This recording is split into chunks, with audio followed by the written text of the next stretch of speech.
ransom it paid to cyber criminals. ABC's Alex Mallon. Yesterday, the Justice Department, the number 2 official in the department, Deputy Attorney General Lisa Monaco, came out and announced that the Justice Department had gotten a court-authorized seizure of approximately $2.3 million in Bitcoin from that dark side criminal hacker group that hacked into Colonial Pipeline last month. A new Gallup poll shows among Americans who aren't planning to get a COVID vaccine, 8 in 10 say they are unlikely to reconsider. Half of them say they're not likely at all to change their minds.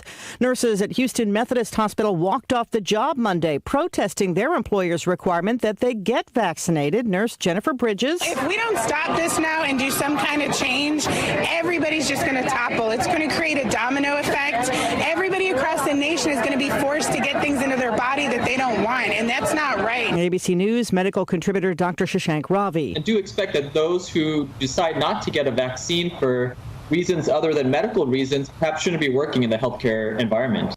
A closer look at the Trump administration's zero-tolerance policy at the border shows 3,900 children were separated from their parents between the summer of 2017 and last January. You're listening to ABC News. Maybe you can relate to this. A lot of people think they're stuck with their health plan. It costs too much, or for whatever reason, they just don't like it. But great news, you are not stuck with it. There is a choice. It's called MediShare, and you could save so much. The typical savings for a family is $500 a month. Major difference maker.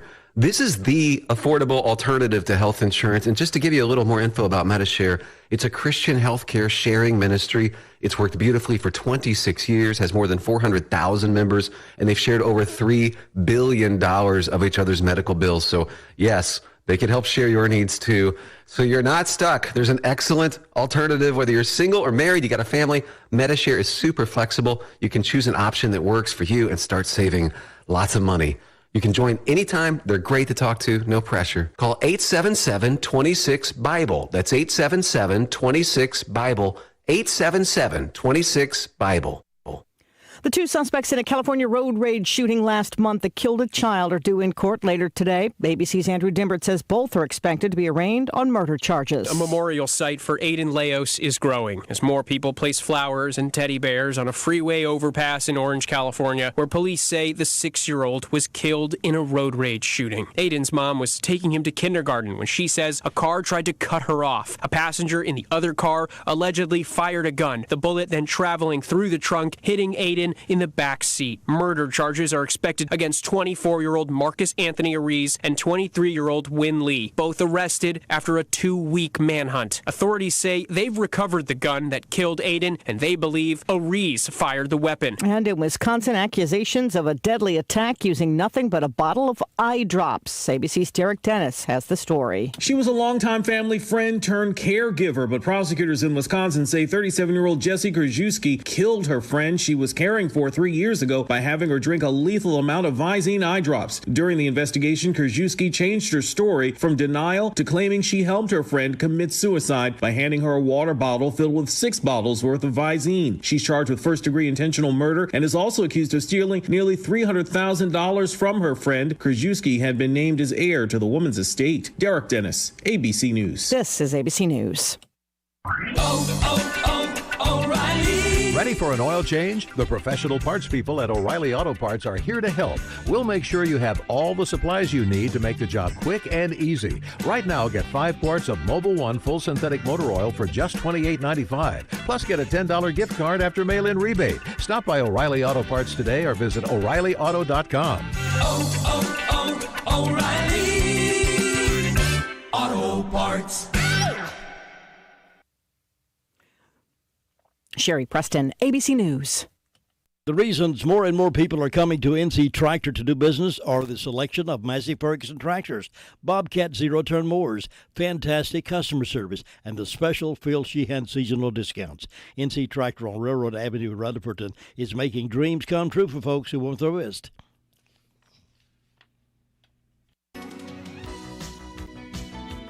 Keep your umbrellas handy throughout today and tonight because we have more wet weather coming our way. Mostly cloudy today with some thunderstorms likely to develop this afternoon. Our expected high today around 83, and that chance of precipitation about 50%. And then tonight we're looking at more thunderstorms. Lows around 65. Precipitation amounts to less than 1/10 of an inch possible. Cloudy skies through Wednesday, Thursday, and Friday of this week.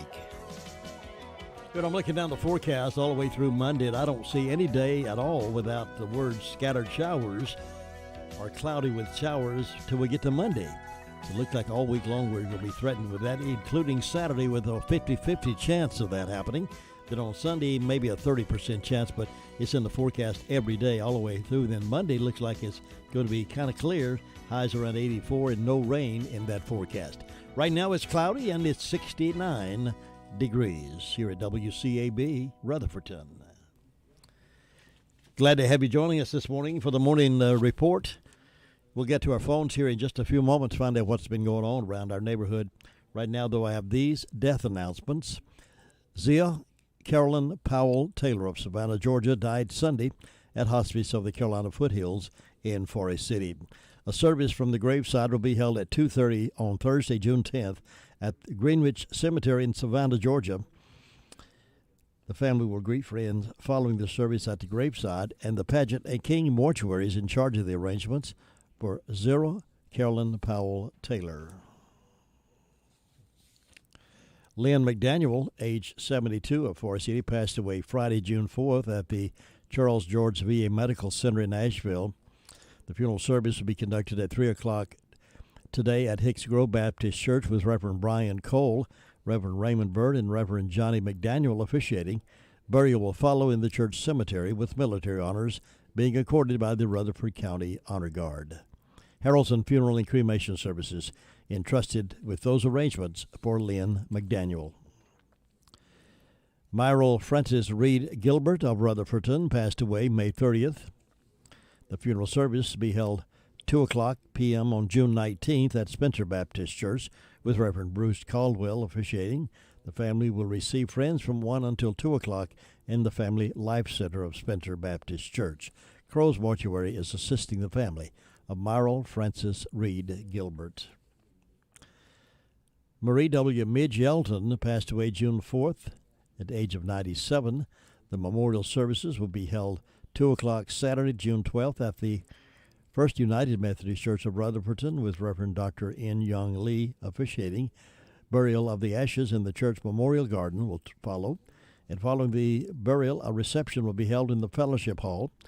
And Mike Mahan's funeral home and cremation services in charge of the arrangements for Midge Yelton. Geraldine Jerry Rendell, age 86 of Rutherfordton, passed away Sunday at Accordius Health at Rutherfordton. Jerry is survived by her caregiver, Ann Bright. Receiving of friends will be from 2 until 3 Wednesday, June 9th at Mike Mahan's funeral home. The service will be at Mike Mahan's funeral home chapel at 3 o'clock Wednesday, June 9th, with Reverend Ken Linder officiating. Burial will be at Calvary Baptist Church Cemetery. Mike Mahan's funeral home and cremation service in charge of the arrangements for Geraldine Jerry Randall. Those are the death announcements we have in-house this morning. For the complete information on these and others as they become available to us, be sure to tune in this morning at 11:35 and then again at 5:10 as part of the afternoon report here on WCAB in Rutherfordton. Braves were off last night, but they will resume playing ball tonight against the Phillies.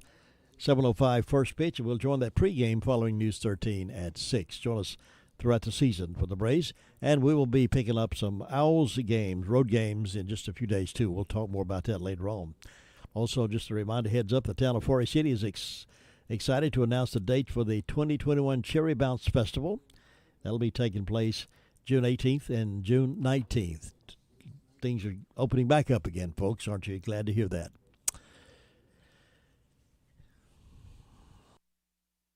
A lawsuit filed on behalf of illegal immigrants could change fair housing laws and could change private property laws. Now, it all started at a trailer park in Fairfax County, Virginia. The property manager started requiring residents to show a valid ID in order to renew their leases. Every household member had to present Social Security numbers, passports, or visas.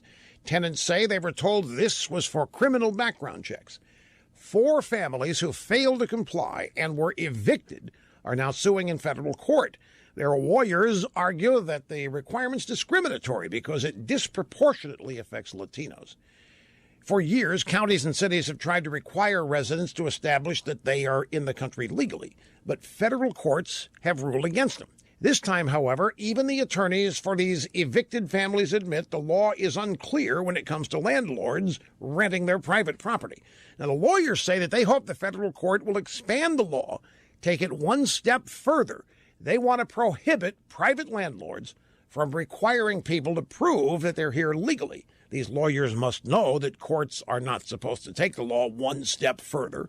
They must know only Congress has the power to take it one step further to write or change laws, but they don't care.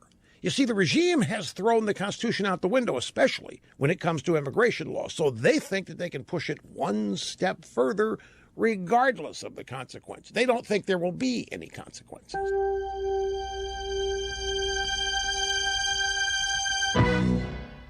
Paid for by government.com. The 1921 to 1935 American Peace Dollar, a true American classic and one of the most iconic silver dollar coins in history. It's been over 85 years since the last American Peace Dollar coin was struck, but now for a limited time only, full pound bags of original U.S. government-struck silver dollars are being released to the public. That's right, you can own a full pound of 1921 to 1935 classic American silver dollar coins, all in very good collector condition with fully visible dates and mint marks, guaranteed. Call 1-800-473-0864 now to secure collector-grade U.S. silver dollars by the pound struck during the Roaring '20s and the Great Depression. Plus, receive a bonus American Collector's Pack valued at over $25, free with every order. Call 1-800-473-0864 now to secure your full pound bag of United States silver dollar coins before they are gone. 1-800-473-0864. That's 1-800-473-0864. Hello, I'm Jose Hernandez, and I have been using a wheelchair since my accident in 1995. My name is Andrea Dalzell, and I've been using a wheelchair since I was 5 years old. I guess if I had one message for the general public, it would be that I appreciate your help. But please, ask first. Yeah, a lot of people don't realize that I've actually got everything under control. I think people get nervous. They don't know how to act, so they pretend I'm not there. What probably bothers me the most is when waiters talk to my companion and not directly to me. I think everyone with a disability can relate to that parking spot problem. We know you're just parking in that disabled spot for a second, but please, don't. We're just looking for the same respect and consideration as everyone else. United Spinal Association is dedicated to enhancing the quality of life of people living with spinal cord injuries and disorders. Download our disability etiquette booklet at unitedspinal.org.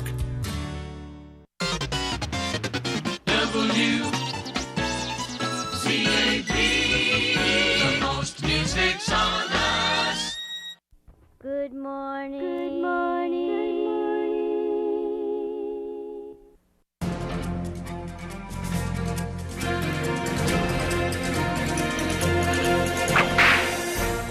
The last time we were together, we learned about the Sydney Ducks, a gang of British criminals who had migrated to San Francisco after serving their time in Australia. Not only did the Sydney Ducks pack juries, buy witnesses, and the best lawyers, many city officials were also bought. When a duck was arrested, he was back on the street faster than a person could sing Waltzing Matilda. Finally, on June 8, 1851, the law-abiding citizens of San Francisco decided to do something about it. Nearly 8,000 people gathered outside of the courthouse. The mayor asked the crowd for moderation, but they would have none of it. Fearing his own life, he left. A merchant named Sam Brannan organized San Francisco's first committee of vigilance of approximately 200 men. They were formed for the maintenance of the peace and good order of society and for the preservation of the lives and property of the citizens of San Francisco. In a short time, they numbered in the thousands. The Committee of Vigilance's assembly signal was the tolling of the bell of the Plaza Monumental Fire Engine House. The first hanging was a John Jenkins, who had robbed a merchant. Although it wasn't a hanging offense, the committee needed an example, and John was their man. Over the next few months, the Committee of Vigilance would capture, try, and execute criminals. One time, the whole process took only 17 minutes. Before the Vigilance Committee disbanded, they had sent 25 criminals to their just reward, and another 800 decided to relocate to another town. You've just heard another story from Chronicle of the Old West. I'm Dakota Livesay. All right, 7:15 on this terrific Tuesday morning. Let's head to the phones and find out what's been happening in the past 24 hours or so. And on the phone with me right now is Sheriff Chris Francis to give us updated. Good morning. Good morning, Jim Bishop. How you doing this morning? Doing pretty well. Looks like we're in for some rain for the next few days, of which we badly need it. I think you're right. We do need it, so I'm not going to complain. Do you have a garden this year? I do not, but I sure do reap some benefits from some friends, so I appreciate all the rain that we can get. I hear you. What's on the report today, Sheriff? Jim, the last 24 hours, the Rutherford County Sheriff's Office has responded to 170 calls of service. There have been 12 arrests processed to county jail. Currently incarcerated, we have 181. Among those arrested, Cynthia Lee Sheehan, 63-year-old female of trial, was charged with failure to appear and received a $2,000 secure bond. Christopher Caleb Suey, 25-year-old male of Mooresboro, was charged with failure to appear and received a $500 unsecured bond. Joshua David Hall, 33-year-old male of Mill Springs, was charged on 2 true bills of breaking and entering coin currency machine. 2 larcenies, received a $1,000 secure bond and a $20,500 unsecured bond. Delona Deshae Franklin, 30-year-old female of Ruston, was charged with failure to appear and received a $2,500 secure bond. Tylen Orell Littlejohn, 25-year-old male of Union Mills, was charged with assault and battery. We'll see a district court judge for bond. Heather Marie Dellinger, 36-year-old female of Spartanburg, South Carolina, was charged with larceny and received a $500 secure bond. Travis Benjamin Beatty, 20-year-old male of Boston, was charged with injury to property and received a $500 secure bond. Christopher Logan Arledge, 20-year-old male of Forest City, was charged with failure to appear and received a $1,000 unsecured bond. Nathan Allen Monteith, 40-year-old male of Spindale, was charged with possession of Schedule 2, possession of marijuana, drug paraphernalia, and driving while license revoked, received a $16,000 secure bond. Jimmy Brandon Bumgarner, 39-year-old male of Ruston, was charged with 5 counts of failure to appear and received a $16,000 secure bond. Melissa Jean Batista, 35-year-old female of Forest City, was charged with insurance fraud felony and misdemeanor breaking and entering and received a $16,000 secure bond. Becky Ann Cook, 56-year-old female of Forest City, was charged with trespassing, resist, obstruct, delay, disorderly conduct, and failure to appear, received a $3,500 secure bond. Among our incidents, we had a breaking and entering on Bridge Road in Ellenboro. That is where Melissa Jean Batista was taken into custody for the warrant that she already had for the insurance fraud as well as the misdemeanor breaking and entering. We had a larceny on 221 South Forest City where a Ford F550 Cadillac converter was taken off of that vehicle valued at $800. We had a larceny on Grays Creek Church Road in Ruston where a WellPro 200-amp welder valued at $150 was taken. A router valued at $150 was taken. 30 case hunting and pocket knives valued at $1,000 was taken. Men's fossil watches and a collection of Beanie Babies. I believe person moved out of the house and some other folks moved in and took advantage while he was out of the house. We had a B&E and larceny on US 64 in Ruston. Looks like there were 8 DeWalt batteries valued at $400, DeWalt Sawzall valued at $100, a DeWalt Universal Tool valued at $100, and 3 DeWalt impact drivers valued at $300 were taken in that instant. And Jim, that's what I had to report today. All right, Sheriff, sound like you've still been busy. Let me ask you a question. Of those arrests that are made over a period of time, I'm a bit curious as to the ages. Is it 20 to 30-year-old, 30 to 40, or a wide range of ages? As I look over this, and this is pretty representative, it's 20s to 30s with the occasional older folks that did get arrested, but the majority are 20s to 30s. You just hope people will sometimes grow up, and sometimes people make mistakes, and that happens, but you just think, man, I wish they would learn. We were in a chase last week with a guy threw a large amount of methamphetamine out the window. He's He's almost 50 years old, and I just looked at him in the back of that patrol car, and I thought, it's just time to learn. It's time to give that up, but sometimes they never do. Grow up, yeah. Put your big boy britches on. Well, I dealt with this guy for over 20 years. It's time. Yeah. Sure, thank you very much. I appreciate the report, and you be safe out there. Thank you, sir, and take care. Sheriff Chris Francis reporting in this morning, 20 minutes now past 7. Nobody gets a better deal than the customers at Sisk Family Ford. They have a proven record of the best deals. Sisk Family Ford, Rutherford County's only locally owned new car dealer, has recently been recognized as the #1 Ford dealer in customer satisfaction in the Southeast. That speaks well of their commitment to serve their customers well. Come take advantage of the springtime sales event and get the automobile you've been wanting. Look for all the new design 2021 F-150 at Rutherford County's only locally owned new car dealership. That's Sisk Family Ford, Oak Street, Forest City. All right, let's check in with Lindsay now. Lindsay has a report for us from the Communications Center. Lindsay, good morning. How you doing? Good. How are you? Good. What's on that report today? In the past 24 hours, Rutherford County Sheriff's Office 911 Communications has processed 501 911 calls and administrative calls, which consisted of 69 EMS, 28 rescue. Under law enforcement, 170 Sheriff's Office, 82 Forest City, 5 Lake Lure, 55 Rutherfordton, and 55 Spindale. Under fire calls, Cherry Mountain and Forest City both have motor vehicle accidents, and that is all. Thanks so much. You have a wonderful day. Thank you, you too. Bye-bye. Farm Bureau Insurance doesn't hire celebrities to push auto coverage. We think people might like to make decisions based on service and savings, not just because that guy from that show says it's a good idea. Instead of faces you know from your TV, we offer faces you know from your neighborhood, because we're headquartered in North Carolina with local agents right in your town. That's really the only thing we want to be famous for. North Carolina Farm Bureau Insurance, helping you is what we do best. In Rutherford County, please call 287-2428.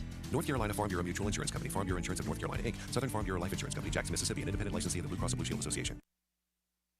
Ruby Taylor is our next reporter. She's over in the Danieltown area. Danieltown SDO Fire District, Shiloh, Danieltown, Oakland. And we'll find out from her just what's been going on. Ruby, good morning. Good morning. What's been happening in your neighborhood? Well, the fire department's been quiet. And on my birthday calendar, I've got Pam Crow, Becky Bailey, Courtney Coaster, Earthly Huntley, Alvin Root, Sarah Robbins, and Brenda Waters having birthdays today, and hope all these people have a nice day. Signs are in the arms and go into the arms tomorrow. So that's all I've got. Thanks so much, Ruby. Have a good day now. You do. Bye-bye. Bye-bye.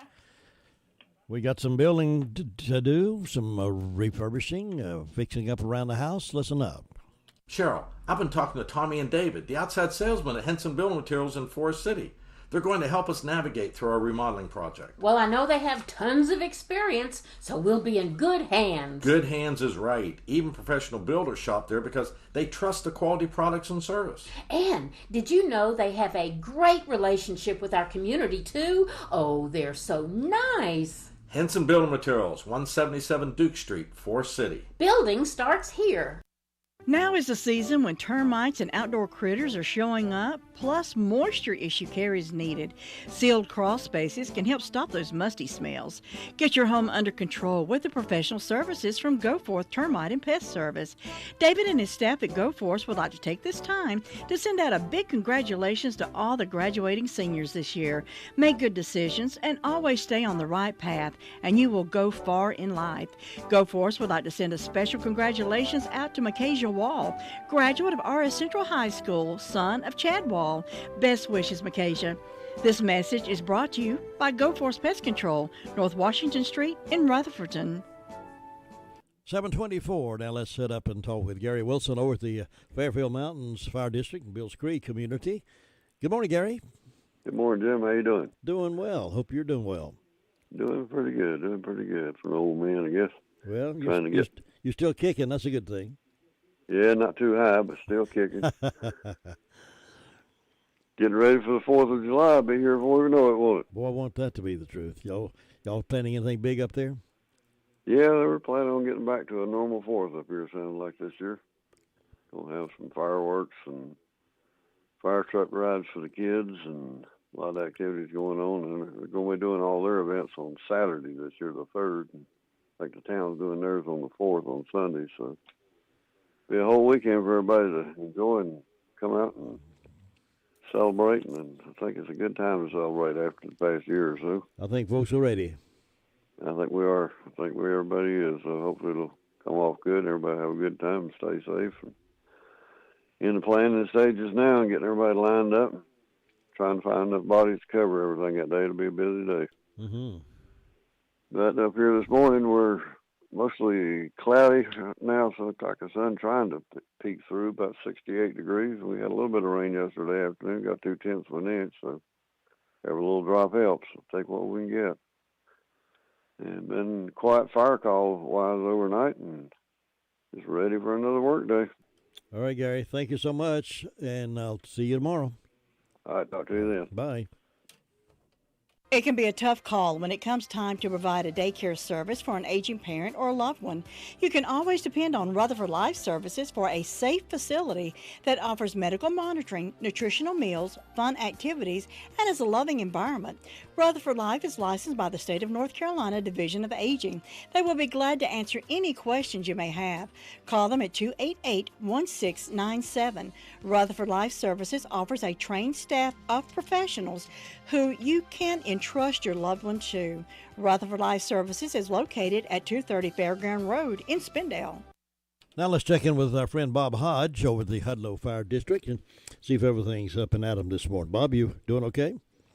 We're doing just fine on this Tuesday morning up here. You good? You look like you're happy today.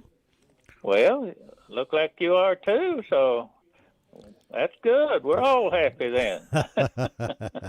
Have a happy day. That's right. But, Jim, things are going along good up here this morning with the fire department. We've answered one medical call, hadn't had any fire wreck call. And we had a thunderstorm to pass through yesterday afternoon. I think the bottom dropped out of the bucket a few minutes there. Yes, it did. So it poured there. But we need the rain, and looks like we might get a chance for some more. And so that's about it, Jim. Things going along good. And I hope everybody has a good day today. Bob, is Hudlow Fire District planning anything for July 4th? Any special activities? No, not so far. We haven't there, so not up here, I don't reckon. So. Well, you Lima Jim, I just have to get your flags and march up and down the highway over there and make sure everybody knows it's the 4th. Can't get in the highway over here when them cracking trailers are run over there and go on there. Well, there's a bunch of them on that road, isn't there? Oh, yeah, hauling them logs and everything, and there's a bunch of them on the road there. So, yeah. But, yeah, I think we're going to have a little more activities for this time we did last year, so maybe things are getting back a little more like normal, and everybody get out, enjoy, and have a good time, man. I hope so, and be safe. Yeah, that's right there. Bob, thank you so very much for being with us, and we'll talk to you again tomorrow. All right, bye-bye. Bye. Bob Hodge reporting out of the Hudlow Fire District, and you catch Bob most afternoons, too, with the afternoon call-around report. Your car's best friend can be RS Speedy Lube Service Center. That's because RS Speedy Lube Service Center and Car Wash can keep your car or truck running clean with a regular oil change. They check the fluids and vacuum out the car and have you on your way in no time. Go next door for a radiator or transmission flush. Brakes, exhaust, CV joints, and service for big trucks and campers also available. Pull next door to the RS Speedy Automatic Car Wash and make your car happy with a clean, all under and all over car wash. It's all at RS Service Center and Car Wash on Railroad Avenue in Rutherfordton. Well, the warm weather means more snakes will start to show up along the trails and in the woods and crossing roads and in yards. Wildlife diversity biologist at the North Carolina Wildlife Resources Commission requests that you if you see a snake, do not be alarmed. Do not kill it. Give it plenty of room. And if you see a pine snake or rattlesnake, report it. And they say, do not kill it. Okay. All right.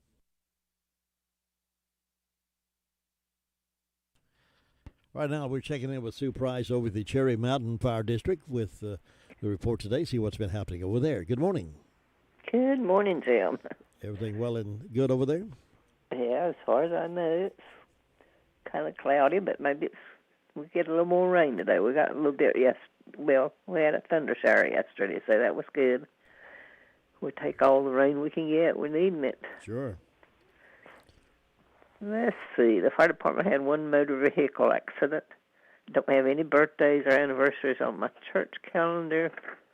On my personal calendar, got an anniversary for Albert and Donna Petty, so they'll have a good day today.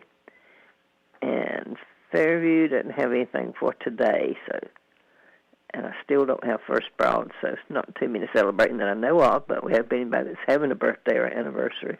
We'll have a real good day on their special day and enjoy it.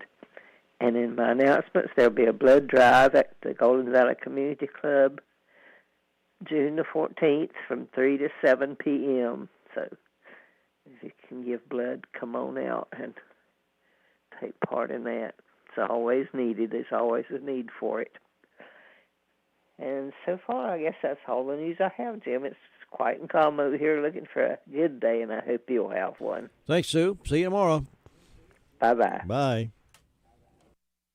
Another season has come and gone, and you're still looking at that same sad-looking sofa or recliner. Well, now's the time to change the inside of your home to look as pretty as the spring and summer colors outside. And the perfect place to start is the Recliner Center. Right now at the Recliner Center, everything is 20% off. That's 20% off sofas, recliners, sofa recliners. If someone you love is having trouble standing, the Recliner Center has all lift chairs on sale for 10% off. All lift chairs, 10% off. Now, some of these chairs can take you from a standing position, then safely back down to a sitting position with no effort on your part whatsoever. Angela is cleaning out merchandise to make room for more. So now's your chance to redecorate your home and take advantage of the great savings at the Recliner Center.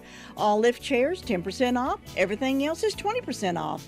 Angela is seeing folks by appointment only, so call 828-395-3562. Call her today. The Recliner Center. They're on Cooper's Gap Road in Rutherfordton. 7:32. We're going over to Drop-In Family Mart, I believe, here in just a moment.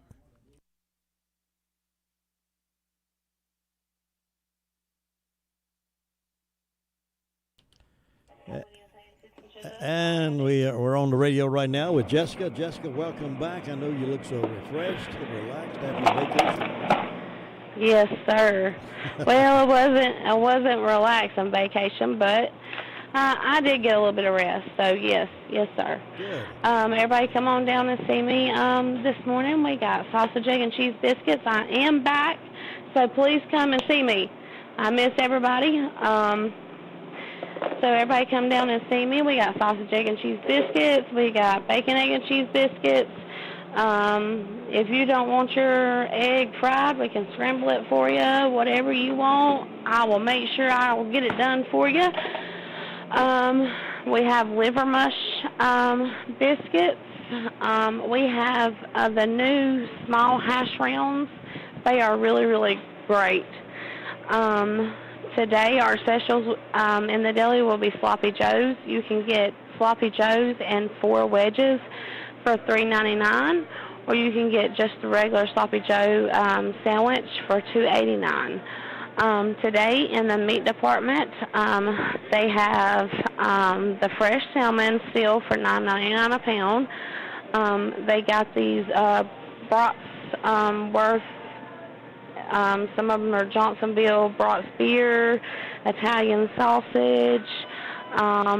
So just remember that we do have a meat department. I know the gun club's going on up the road here. So if anybody's listening from the gun club, y'all come down and see us. Our truck, we will have a truck come in. We'll have fresh produce tomorrow, meal, whatever your needs are, we should have. Our hours are Monday through Friday from 6 a.m. till 9 p.m., Saturday from 7 a.m. till 9 p.m., and then Sunday the deli's closed, but the store's open from 11 to 6. And please, everybody, like I said, I am back. I'm happy to be back, so come see me. All right, we'll welcome you back. We missed you, and I know you deserve some time off, but we're good to have you back at work. Thank you. I appreciate it. I'll see you next time. All righty. Thank you. Bye. Let's just go over to Drop-In Family Mart there in Boston. Well, McDowell County News is reporting that driving down a mountain can be an intense experience, and even the most experienced driver, the twists and turns can be difficult. They saw a lady run over a hill. She was flying down those mountains, they said. She was on two wheels. Then we saw her just fly over the side of the mountain near Mitchell County line Friday when Hope Bailey saw it happen. She witnessed a crash just south of a sand pile run off on US 226 North. We noticed her like booking it down there. Then she lost it. Her brakes were completely gone, smoking. Then she flew. The motorhome ran off the highway, hit a tree, slid down the mountain, and caught fire after the brakes failed. It's terrifying. It's scary. What can you do? She did a lot. Bailey called 911 while her husband and another man pulled the driver from the car. State troopers identified the driver as Tracy Patterson from Tennessee. She's hospitalized in serious condition. But Patterson did make the RV, did not. What's left of it is unrecognizable. Bailey said she's no hero. You just can't turn and walk away, leave something like that. Her thoughts are still with Patterson. I'm praying for you, she said. So she lost control of it on that highway, went over the side of the mountain. Fortunately, she was alive. Be back with the next phone call to Shingle Hollow in just a moment. Get the most out of your tax refund with Bark Mobile's Refund Rack-Up event. Come in this tax season and get a great smartphone at a price you can't beat. Absolutely free. That's right. Get the popular LG Stylo 6 or LG K51 for free when you switch to Bark Mobile. Then rack up even more savings with unlimited data for $45 a month with AutoPay and take your tax refund to the max. Visit a store today to get the most with Bark Mobile. Mobile made easy. Certain restrictions apply. See store for details or visit mybarkmobile.com/terms and conditions. All right, we couldn't reach Tina this morning up in Shingle Hollows, and so we're going to hop, skip over there to Union Mill. That's a good little hop and skip, though, isn't it, Brenda Kelly? Yeah, it's a pretty good hop and skip. Oh, you have to really be like Superman, just fly over the rain there. There you go. You doing okay? I am. I hope you are on this. Let's see, it's a terrific Tuesday morning. It is indeed, yes. Yeah, we've had some rain. We had a storm here. I wasn't here when it happened, but I come back and the phone wasn't working, but they got it working before I went to bed, so that was good. Yeah, pretty little storm came through here this afternoon as well. So I'm glad that was storm behind us. I don't like storms. I don't like them either. I'm glad I wasn't here. Yeah. All the dogs were scared, so I was told. Oh, yeah. They are. But that's all right. But we hope everybody's having a good day. I've got 64 degrees on the front porch. I don't have any birthdays or anniversaries, and in ways of announcements, buffet breakfast at the Gilkey School Community Center starts at 7 a.m. and goes to 10 a.m. This is Saturday, June the 12th. Adults is $7. Kids 6 to 12 is $3. Kids 5 and under is free, and it's all you can eat. Sausage, bacon, liver mush, eggs, gravy, and biscuits, and all the trimmings. And money goes to help rebuild the old school. And other than that, I don't have anything. So it's just short, sweet, and quiet. So. You remember when there used to be boll weevils and around cottons? Do you remember? Yeah, I remember boll weevils. Yeah. What made you think of boll weevils? Well, the Keys to Confident Living is coming up here in a few minutes, and his topic today is boll weevil. So I'm interested to see what he has to say about it. Well, I just have to look at the you said something about snakes a while ago. Yeah, it's the time of the year for them to be crawling. But you said something about if you see what did you say, a pine snake? If the guy from the Wildlife Division, biologist at the North Carolina Wildlife Resources Commission, requested if you see a snake, do not be alarmed, do not kill it, give it plenty of room, and if you see a pine snake or rattlesnake, report it. Why should you report it? That's what I'm asking. Am I supposed to kill it first and then report it? It says do not.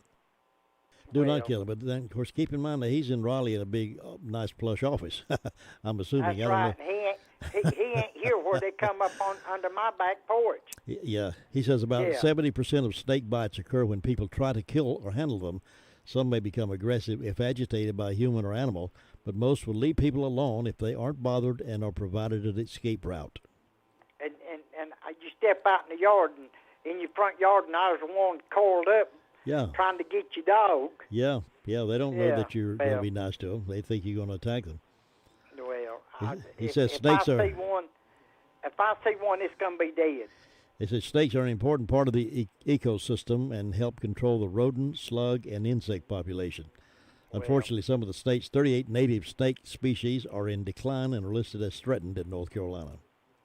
Well, I'm with you, brother.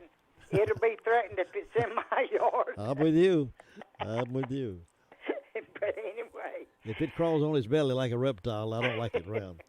That's right. But I guess you better go check on Luke the Sweet Thing Gilligan, and I'm glad that he's doing a lot better. Sounds like he's doing a little bit better. You have a great day up there, and watch out for the snakes. Okay, catch you later. All right, bye. That's the Kelly Report out of Union Mills. It's 7:40. Thinking about the departure of a loved one through death is a subject we don't like to talk about. However, pre-planning or prepaying for a funeral is a consideration and responsible thing to do.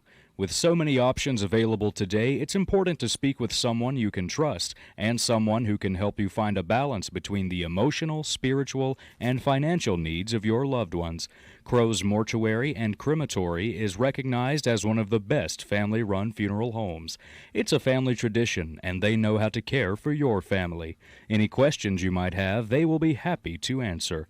Call Crow's Mortuary and Cremation Services at 286-2304. Right now we're traveling over to Ellenboro, a little east of us, and we'll talk to the man who's about town and knows what's going on. That's Mr. Luther Gilligan. Good morning, Mr. Luther Gilligan. How are you doing? Hey, we're doing good there. Yeah, waiting on the sun to come up. Well, I hope it does. Hope it does. Well, may not see it, but it'll come up. But it's a quiet morning there. Nothing going on. But just getting her heading on out to work. The fire department, they had 2 calls. Had one medical call yesterday about 11 o'clock. Then I had lifted assistants about 5 o'clock. Other than that, they were quiet last night. Quiet this morning. Just nothing going on.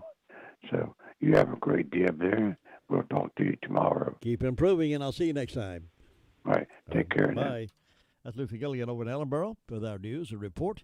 Now it's time for birthdays and anniversaries for this 8th day of June, June the 8th. If you are celebrating, call us now at 287-3356 so we can have a birthday party right here in the Blue Room in your honor. We'll give you a big shout-out, 287-3356. Birthdays and anniversaries coming up next. Now, let's say good morning to Andrew Tisdale. Good morning. Good morning. These are your headlines. Market declines, unemployment, oil prices. These can be pretty scary. Hi, I'm your Edward Jones financial advisor, Andrew Tisdale, and I'll work with you to help you understand the impact of these just short-term events and how it's not going to affect your long-term goals. We can provide the tools and the reasoned, disciplined approach on how to invest. So please, don't let these headlines derail your long-term financial strategy. Call us today, 828-287-9197. Our office is located in the Food Line Plaza in Rutherford. This was Edward Jones, Making Sense of Investing, and a member of the SIPC. Bye. Well, we've been enjoying the Granny B's delicious daylight donuts now for several years. Now you can experience the delicious Granny B's pizza combo. Yep, you heard me right. Granny B's pizza combo. Have you tried that yet? Choose from 13 different combinations. What's your preference? Order today, Tuesday through Saturday from 9 a.m. until about 8:30, 9 o'clock at night. And here's the number to call, 286-9012. You'll never go back to the others once you've had Granny B's combo pizza. Maybe call it in for lunch today with your crowd. It's sure all right to enjoy the pizza, but please save room for one of Granny B's daylight donuts. Granny B's, West Main Street, Spindale. Happy birthday.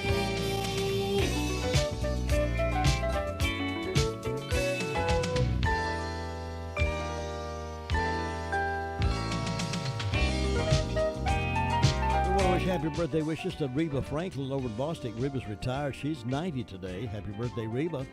And Bo Short over in Forest City is 42 today.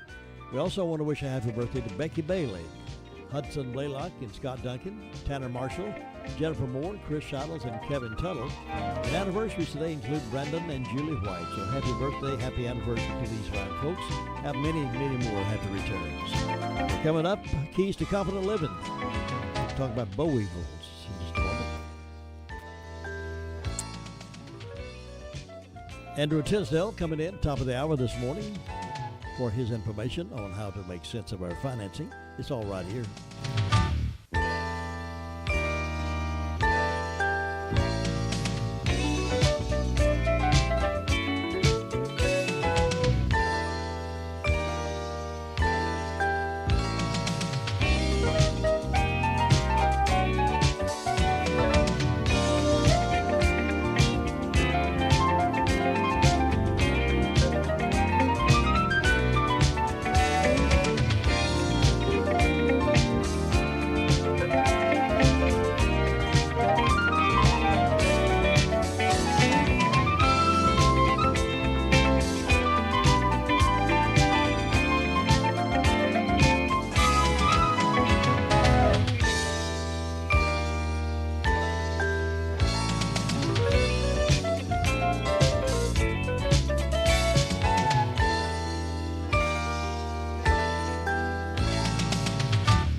The Bible says all things work together for good to those who love God, but at times it is difficult to see what good can come out of what seems like bad situations. Farmers in southern Alabama were accustomed to planting one crop every year, cotton. Year after year they lived by cotton. Then one year the dreaded boll weevil devastated the whole area. So the next year the farmers mortgaged their homes and planted cotton again, hoping for a good harvest. But as the cotton began to grow, the insect came back and destroyed the crop, wiping out most of the farms.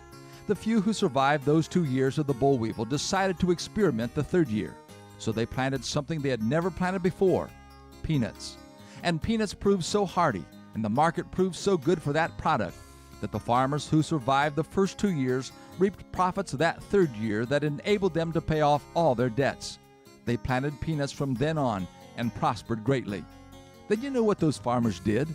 They spent some of their new wealth to erect in the town square a monument to the boll weevil. For if it hadn't been for the boll weevil, they never would have discovered peanuts. As we look back on our lives, there are no doubt times when we could erect monuments to those events that seemed like disaster, but were the turning points for good. Bill Hostler with today's key to confident living.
I'm Sherry Preston. A global sting operation led by the FBI has resulted in 800 arrests in 16 countries. The authorities tricked criminals into using a messaging app called Anom, which was secretly being monitored by law enforcement. FBI Representative Anthony Russo. When criminal organizations have to engage in the logistics of moving their illicit materials, their money, organizing violence, all of that activity has to happen over a communications platform of some kind. More than 27 million messages were analyzed over the course of 18 months. In addition to the arrests, agents also seized more than 30 tons of drugs and hundreds of weapons.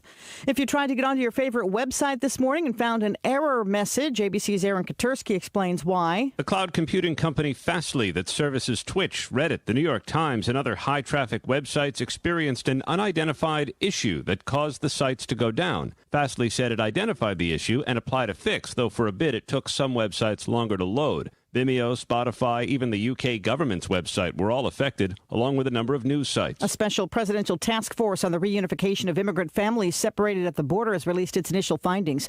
3,900 children have been separated from their families so far. Job number one for the Interagency Task Force on the Reunification of Families was finding and identifying children who were separated from their parents or legal guardians after crossing illegally into the country. Around 1,800 of the minors are back with their families, leaving more than 2,100 who are not. Task force members say a major challenge in tracking down, identifying, and returning children to their families has been a lack of records maintained by the previous administration. Jim Ryan, ABC News. Vice President Harris visiting Guatemala and Mexico, telling the people there not to make the long and sometimes dangerous trip to the U.S. The vice president will meet with the president of Mexico later today. You're listening to ABC News.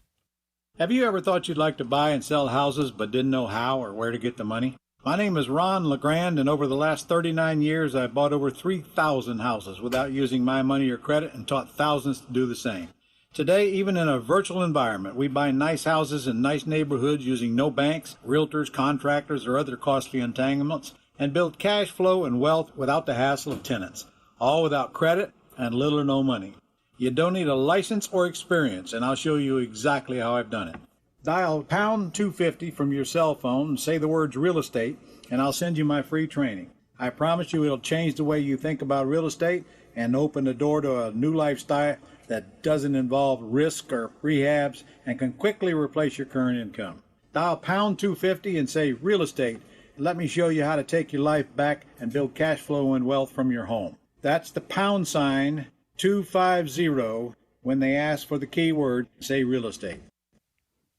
A Texas mom says she was trying to highlight security problems at her daughter's school by posing as a student. ABC's Mona Kosar-Abdi has the story after that video she made went viral. A teenager apparently shooting a video of herself at a middle school in El Paso. Do I look like a seventh grader? No? Cool. Awesome. But that's no middle schooler. That's 30-year-old Casey Garcia, the mother of a 7th grade student. I'm literally on the campgrounds of a middle school. Garcia posing as her daughter attending classes. Okay, so 6 times 6, if we put it... Interacting with other students. Hey. Even claiming to greet the principal in the hall. Garcia now facing charges of criminal trespassing and tampering with government records. Due in court today, the 2 suspects in the California road rage shooting that killed a 6-year-old boy, Marcus Hiraz and Win Lee, were arrested after a 2-week manhunt that focused on a particular Volkswagen that was spotted in surveillance video. This particular Golf VW is somewhat rare here, and there was about 140 of those specific vehicles registered in the greater Southern California area. Orange County District Attorney Todd Spitzer, the suspects expected to be arraigned on murder charges today. And a microscopic animal has woken up after spending 24,000 years frozen in Siberia. After it was thawed out, scientists say it started reproducing. This is ABC News. O'Reilly. Right now at O'Reilly Auto Parts, get up to a $15 gift card after mail-in rebate when you purchase select Superstart batteries. With the power and capacity your vehicle demands, Superstart batteries are designed for lasting performance and consistent starts. Turn the key with confidence with Superstart batteries only at O'Reilly Auto Parts. O'Reilly Auto Parts. Sherry Preston, ABC News. Keep your umbrellas handy throughout today and tonight because we have more wet weather coming our way.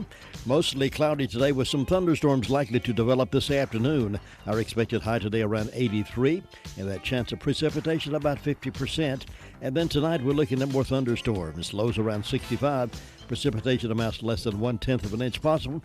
Cloudy skies through Wednesday, Thursday, and Friday of this week. And currently, according to Peter the meter reader, it's 70 degrees and cloudy skies.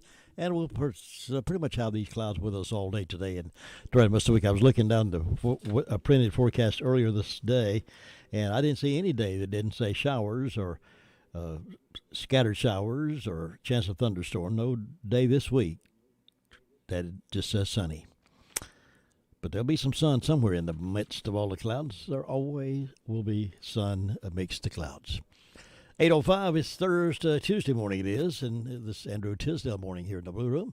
And he's right here with us live and in living color, and we'll talk with him right after we make this phone call. Celebrate greater at Carolina West Wireless. Greater deals, greater savings, and greater ways to stay connected. Like $350 off the new iPhone 12. Love the device you already own? Bring it in when you switch and save $150. Plus, get 4 lines with unlimited data for just $35 a month per line. All on our powerful nationwide high-speed network. Stop by Carolina West Wireless and celebrate greater today. Carolina West Wireless. Go stay connected. Certain restrictions or conditions may apply. See store for details or visit carolinawest.com/terms and conditions. Well, I always love to have Andrew Tisdale in the Blue Room with me to talk about making sense of our investing. And he's with Edward Jones right here in Rutherford, and he's here right now to talk to us. Good morning, sir. Good morning, Mr. Jim. How you doing? Wonderful. How about you? Good. You have a good weekend? Yes. You didn't go fishing again? No. Yeah. I didn't. Looking forward to that day, though, right? Yes. I actually, it's amazing. Is it bad that when you say, "Did you have a good weekend?" I have to stop and say, "What did I do this weekend?" Well, it's okay. It's okay. Yeah, you'll be fine. Okay. Do I need one more cup of coffee? One more cup of coffee will do it. Okay. One more visit by here in the Blue Room, you'll be fine. Right. That's exactly right. We always aim to get people's spirits boosted up. That's exactly right. That's the purpose of coffee. Thank you, Lord. What's on your mind today? Let me ask you a question. Sure. What's the difference between a wish and a goal? A wish and a goal?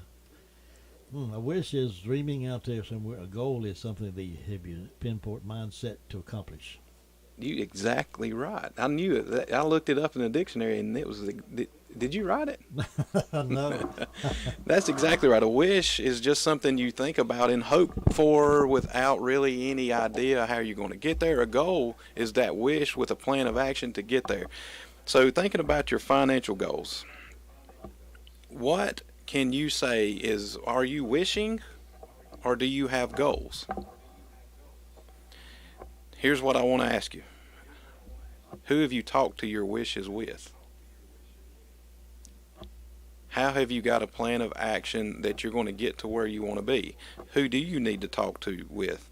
If I have a wish and I don't discuss it with someone, there is a break point of me able to actually make a plan with the goal. I don't believe that there's any financial goal out there that's unreachable with the right plan of action.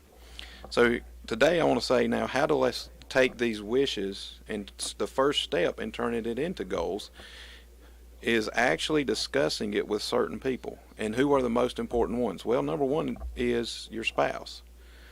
Even though y'all may have different thoughts about a range of financial topics and to how much to save and to spend, if you have a wish to be this certain way, but your budget is calling it to be this way, there's no plan of action. It's not going to happen. But if you can sit down with your spouse and you can talk about what are we working towards, that wish can become a goal which can be reached.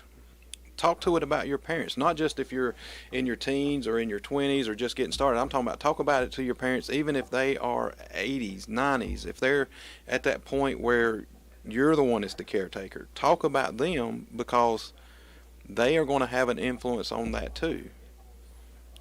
And you may also, with that, understand their goals and how that implements into your goals. And don't be afraid to talk about your financial goals with your own children, because at some point in time, they're going to be the ones who are either going to help you remember your goals and remember your plan of action, or also understand and be influenced by them making their own goals. So if you have wishes, your wish is to retire when you're 62, that's great. Let's make that a goal. Let's talk to it about your spouse, your parents, your children, and then let's move to the next step and put in the next plan of action. That's good advice. I'm 62, thinking about retirement at 62. I'm thinking about that.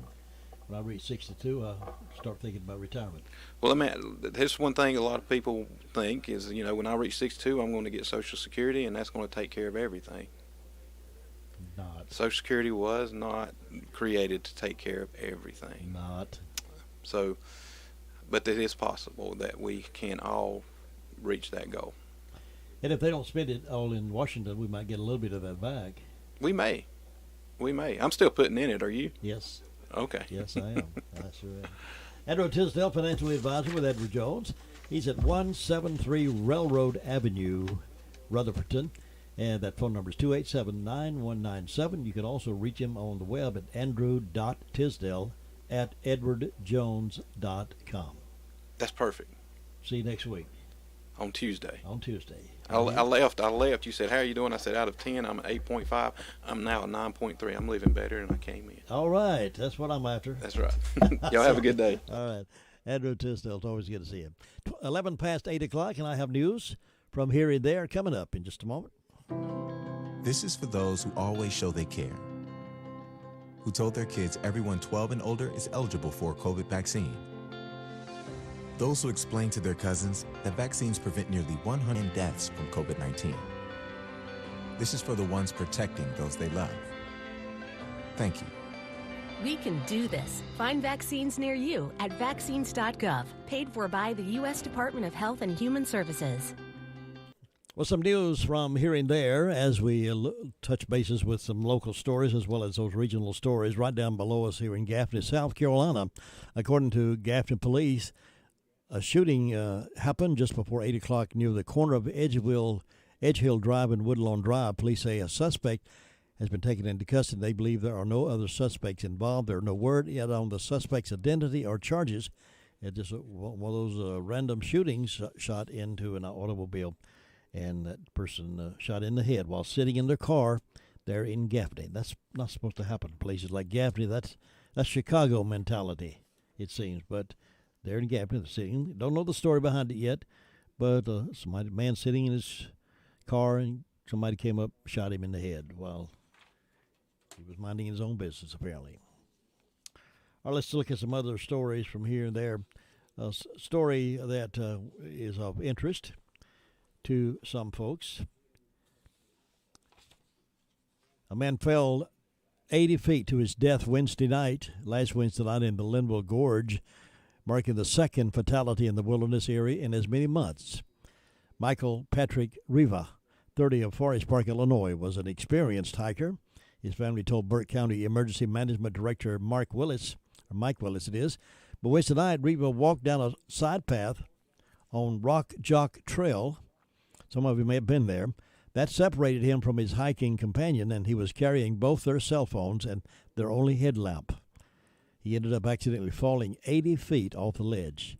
His hiking companion heard the fall, but with no light or cell phone, they weren't able to get any help until 12:25 p.m. Thursday. Rescuers reached Riva around 4 o'clock that afternoon. A release from Willis's office said Thursday night.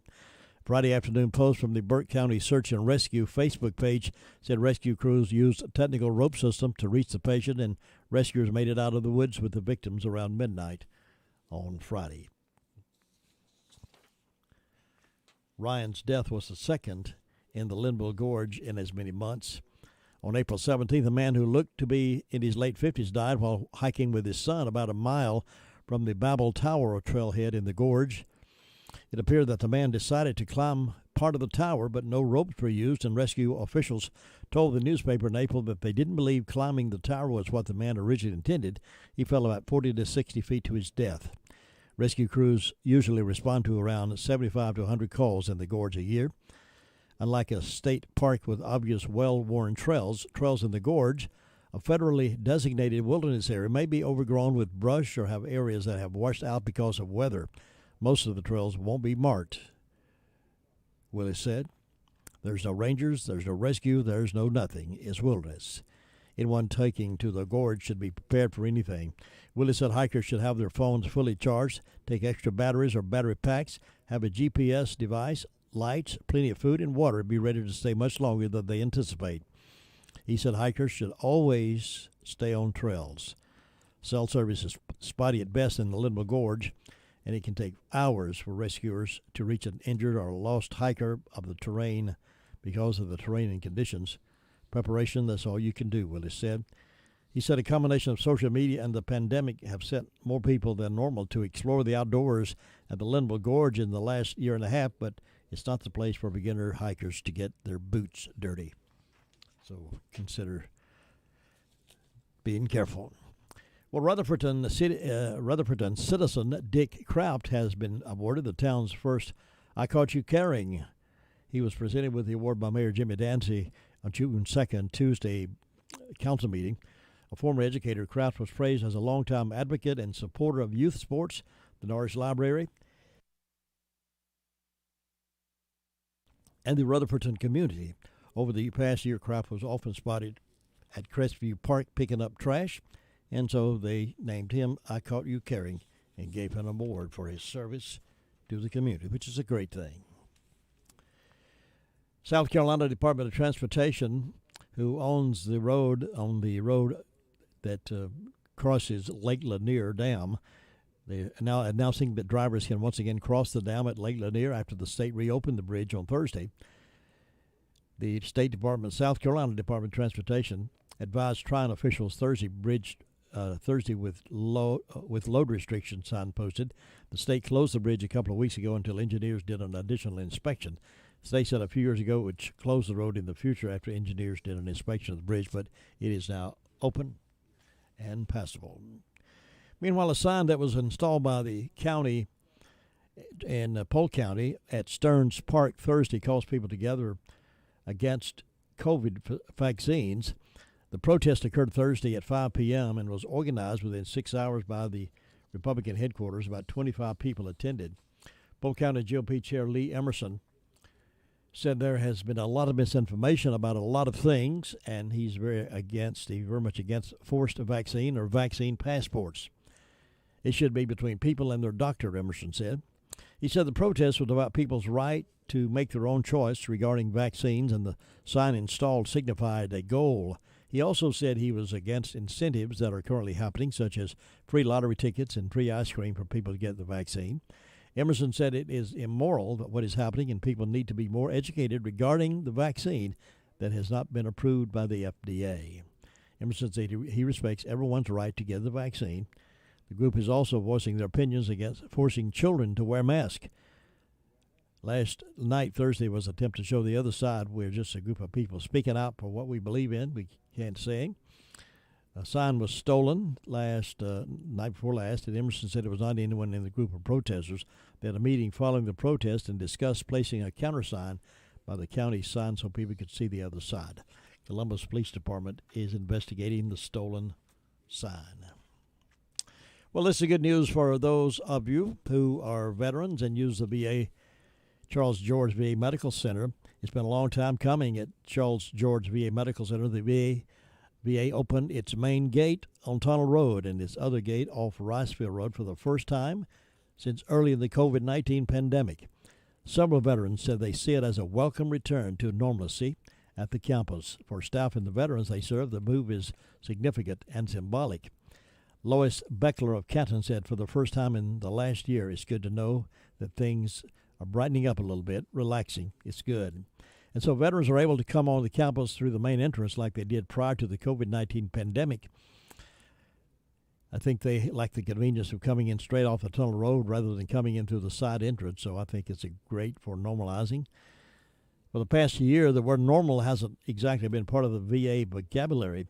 Some older veterans especially struggle with the traffic pattern around the facility, adjusting to services like curbside pharmacy. Bruce Smith of Candler said it's been a little harder, but you look at it, everybody goes through the same thing. And think as far as the VA is concerned, I think they've done a fantastic job the way they've managed it. So they are opening back up the main gates there at the VA Center. Meanwhile, back home, got to get the sheriff's report in here in just a moment, but smoking is officially banned in the town of Rutherfordton and the parks and trails. Use of tobacco products, including smoking, is now banned in parks and town-owned public spaces. The decision was made at the June 2nd meeting of the Rutherfordton Town Council.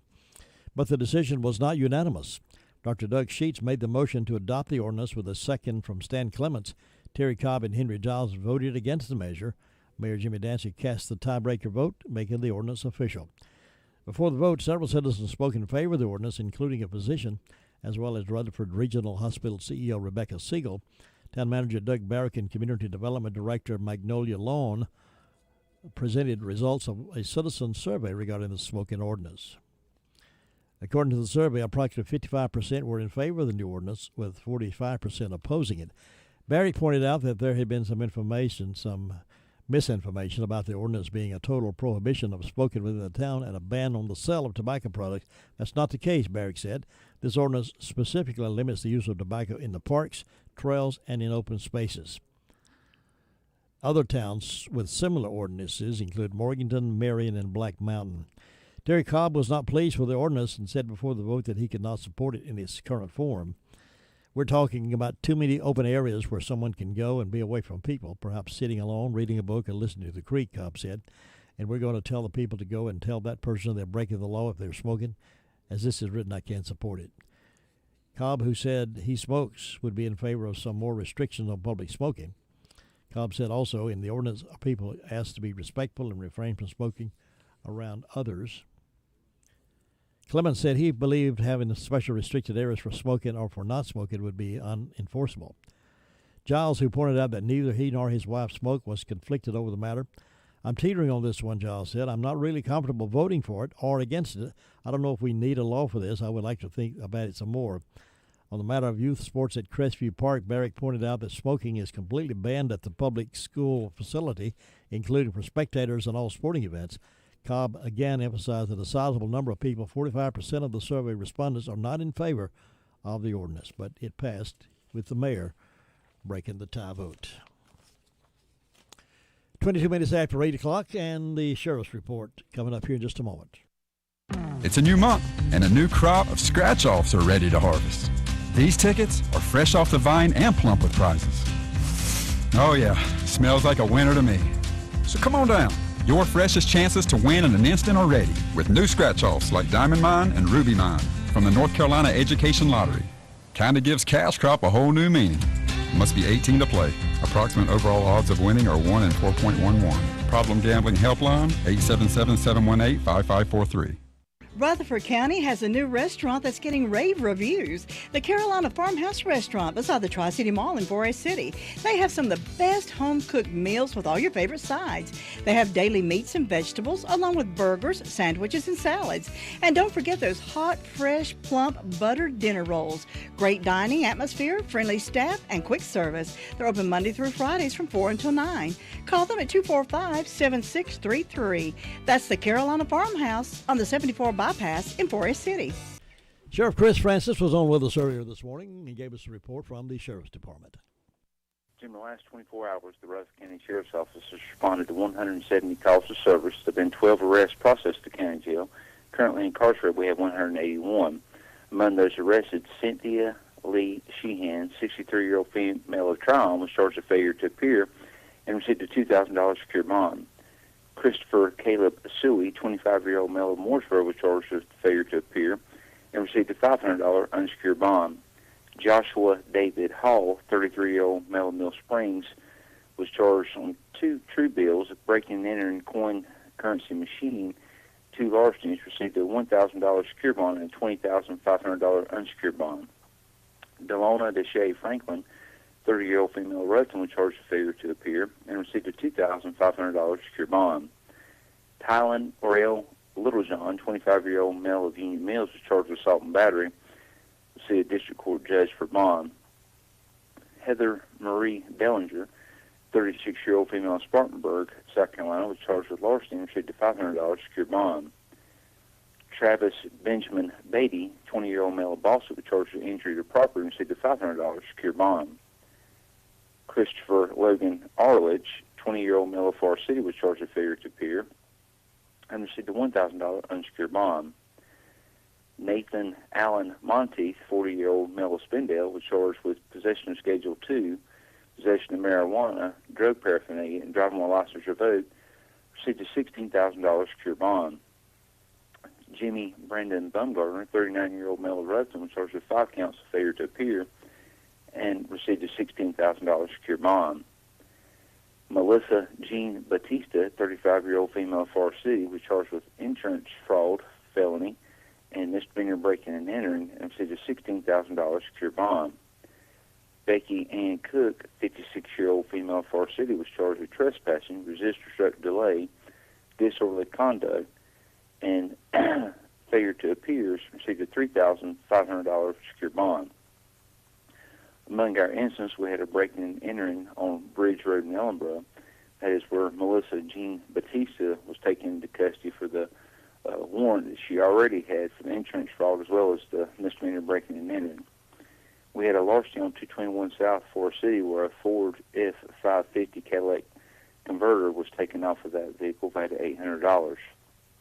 We had a larceny on Grays Creek Church Road in Ruston, where a WellPro 200 amp welder valued at $150 was taken. A router valued at $150 was taken. 30 case hunting and pocket knives valued at $1,000 was taken. Men's fossil watches and a collection of Beanie Babies. I believe a person moved out of the house and some other folks moved in and took advantage while he was out of the house. We had a B&E and larceny on US 64 in Ruston. Looks like there were 8 DeWalt batteries valued at $400, DeWalt Sawzall valued at $100, a DeWalt Universal Tool valued at $100, and 3 DeWalt impact drivers valued at $300 were taken in that instant. And Jim, that's what I had to report today. All right, Sheriff, sound like you've still been busy. Let me ask you a question. Of those arrests that are made over a period of time, I'm a bit curious as to the ages. Is it 20 to 30-year-old, 30 to 40, or a wide range of ages?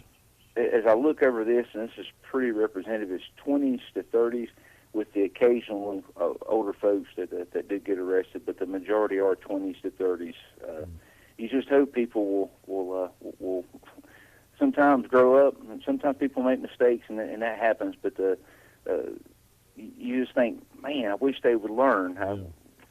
We were in a chase last week with a guy threw a large amount of methamphetamine out the window. He's almost 50 years old, and I just looked at him in the back of that patrol car, and I thought, it's just time to learn. It's time to give that up, but sometimes they never do. Grow up, yeah. Put your big boy breeches on. Well, I dealt with this guy for over 20 years. You know, it's time. College sports is entering a new era. Athletes will be permitted to be paid endorsers and social media influencers without fear of running afoul of NCAA rules. The transition, though, will be bumpy. A handful of states have laws regarding name, image, and likeness compensation for college athletes. Some go into effect as soon as July 1st. The NCAA is still lagging behind and looking for help from Congress. Schools from coast to coast are getting ready. They are also offering NIL programs with catchy names that can sell to recruits. Tom Thibodeau has got the New York Knicks back to the playoffs, and in the eyes of voters, that coaching job was the best in the NBA. Thibodeau was revealed Monday as the NBA Coach of the Year for this past season.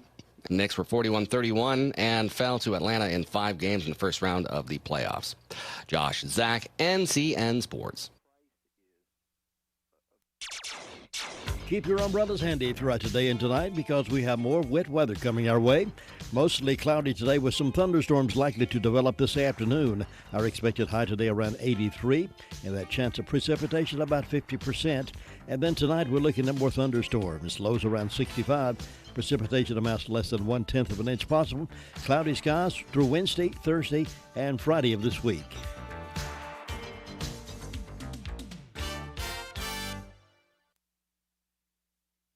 And currently we have 71 cloudy degrees here in the beautiful downtown Whiteside Road area, according to Peter the meter reader. It's Tuesday morning following the commissioners' meeting on Monday night, and we'll have that commission report coming up with our chairman in just a few moments. He'll be dialing in with us and give us a report from last night's commissioners' meeting, all right here exclusively on 100.9 FM, 590 AM. Get the most out of your tax refund with Bark Mobile's Refund Rack-Up event. Come in this tax season and get a great smartphone at a price you can't beat. Absolutely free. That's right. Get the popular LG Stylo 6 or LG K51 for free when you switch to Bark Mobile. Then rack up even more savings with unlimited data for $45 a month with AutoPay and take your tax refund to the max. Visit a store today to get the most with Bark Mobile. Mobile made easy. Certain restrictions apply. See store for details or visit mybarkmobile.com/terms and conditions. I was talking a moment ago about the town of Rutherford and restricting smoking in public places and in the parks and places like that. Well, the town of Rutherford property tax rate will remain the same when the 21-22 fiscal year begins July 1, which is next month. The town council approved the new budget, which maintains the current tax rate of 54 cents per $100 valuation at the Wednesday, June 2nd council meeting. Council members were presented with the budget proposal in May. The total budget is in the amount of $4,246,166 and includes small increases in sewer and trash collection fees. So they are approving the budget and keeping property tax the same. So good for them. I like it when they keep the budget down together and not keep raising it. It's 8:31 on Tuesday morning. And on the phone with me right now is Chairman Brian King of the Rutherford County Commissioners. Brian, let me tell you, it's not hardly a week or so goes by that somebody don't say to me, I'm sure glad you carry that commission report. I love to hear what they're talking about. So I'm glad you're back on with us this morning. Well, I think it's good to be here. And actually, I hear the same thing, Jim. So it's great, and I appreciate you opening this up to the community on your schedule at your radio station. So thank you very much. Thank you. That. But yes, our meeting was last night because last Monday was a holiday. I do appreciate, and of course everybody saw in the newspaper, Commissioner Benfield spoke at the Memorial Day celebration for the city. So thank you, Commissioner Benfield, for that. You did a wonderful job. But last night was our meeting. It was actually a little lengthy than normal, but we had a lot of things to go over. And if you like, I'll go ahead and jump right into it. Please do, yes. All right, so we always post our minutes and our agenda online, usually the Friday before, after each commissioner's had a chance to review the agenda. And last night, the first thing we did after we called the meeting to order, we had to modify the agenda, and we added something to the end after closed session, was to add the memorandum of agreement between the state of North Carolina and local governments on procedure relating to a settlement of the opioid litigation and any subsequent settlement funds that may come into North Carolina as a result of the settlement. And I'll get back to that at the end, because that's something that we addressed and something this Board of Commissioners has been working on for 4 years to address the opioid crisis in our county. So, but that was added to the agenda. So the first thing we did after that was our public hearing. So we had item 2841 was a public hearing for the budget, for the new budget for 2021-2022. This is the time for public comment. Mr. Garrison gave a summary of the budget, like he gave of the budget that we presented to us at the previous meeting. And so we had an opportunity for the public to speak. The adoption of the budget did not happen last night. The adoption of the budget is a different meeting, which is going to be Thursday of this week at 4 o'clock in the chambers at the county offices. The next thing, so there's no action was taken. So the next thing that happened, we had a public information regarding the Rutherford County landfill. And this is providing information on the landfill. It was presented regarding plans to change the solid waste landfill and construction of a demolition landfill. And this is just letting the county, our citizens know what the county's doing regarding our landfill. There was a mapping. It's more for information for the public, and it's something that makes good sense. So we do have the map and everything online. It's the same footprints we are now. It's just how what kind of waste they're putting where on the footprint. So it was all explained last night, and we certainly do appreciate them bringing that to us. After that, we went to the consent agenda, and those are, this is more housekeeping. I think I mentioned before, it's when we have minutes from the previous meetings and tax refunds and releases. So that was approved. We have the voting delegate for the NCACC annual conference, and the annual conference. This is important. And one thing I really enjoy about serving on this board of commissioners is that they all carry weight. We don't have one person carrying the football. We all carry a football at some time. This is truly a team, and I do appreciate this. We have Commissioner Mike Benfield and Commissioner Alan Toney are going to represent the county at the NCACC annual conference. Conference is really important to us. This is where we gain insight on what's happening at the state level and among other counties on how to better serve our community. And Commissioner Alan Toney is going to be our voting delegate, and Commissioner Benfield will be the alternate voting delegate. And this is where they get together as all the commissioners, all 100 counties, where we work and advocate on behalf of counties with the state and even federal legislators. So this is a really important meeting, and I really appreciate those guys being appointed to that. And speaking about appointments, we had a list of appointments, and Jim, I'm not going to read them all to you if you don't mind, but I will tell you that we had quite a few appointments made last night. Broad River Water Authority, Historic Preservation, Juvenile Crime Prevention Council, the Jury Commission, Isothermal Community College Board of Trustees, Juvenile Crime Prevention, Library, Planning Commission, Tourism Development Authority, Workforce Development Board, Transit Advisory Board, and I really want to thank all the folks that and our fellow citizens that are stepping up to serve and help serve our community, because this is how things happen. Is when we all work together, and by volunteering, you help make a change in this community for the better. So I'd like to thank everyone that stepped up. We do have a list on our website, and I do appreciate everyone stepping up to serve our community on the respective boards and councils. We had a presentation after that, Jim, from the Rutherford County Tourism Development Board. Something that we started when I think almost 2 years ago is that the TDA comes and actually gives a presentation on what was happening with the Tourism Development Board Authority, and Don Kaysen made a presentation. I welcome everyone to take a look at it when they can. It's interesting that the revenue that's raised is from visitors to our community. And one thing that the TDA is doing is looking at projects not only will increase tourism, but also improve the quality of life of our community. And it was announced last night, in their future budget, they're investing $1.7 million into our community on different projects. And they listed all the projects. And we're seated on some of the streetscapes and, some of the other things. But it's real exciting that we're working with our community, and especially the different towns and such, to not only improve tourism but also improve the quality of life for our citizens. And so appreciate the board reinvesting in our community the way they have been, and we hope they continue to do so. And remember, these are not county tax dollars. These are the visitors to our community that are supporting this. So that was great. So we had our budget amendments, and they were approved. There's nothing stands out on that to my recollection. And then we have the Assistant Policy Procurement Disbursement Policy and Service Agreement for the Urgent Repair Program for 2021. Now, you're dealing with the government. There's always a long title and all that, but this is something that comes up every year, and this is the policy for doing urgent repairs for people on their homes in our community. We did tweak the policy just a little bit for improvements. I really appreciate the board. Mel presented it to us last night, and I told her, I said, they had some really good ideas. And one of them was like someone who has a house that is needing urgent repair and maybe didn't hit the first two criteria, but they're on year 2, and being on a waiting list, people don't like being on a waiting list. And so there's a weight given to how long you've been on a waiting list to bring your project on higher to the top, higher on the list. So that was important. And so they were all approved by the board. The Rutherford Railroad Development Corporation bylaws. So we adopted a resolution that authorized the Rutherford County Board of Commissioners to become a member of the Rutherford Railroad Development Corporation. And, of course, this is part of our Rails Trails partnership. And we expect the other members of the partnership to come together and be part of the corporation, which actually is the one that owns and maintains the trail. So this is housekeeping, I guess is a way of saying, but that was approved last night.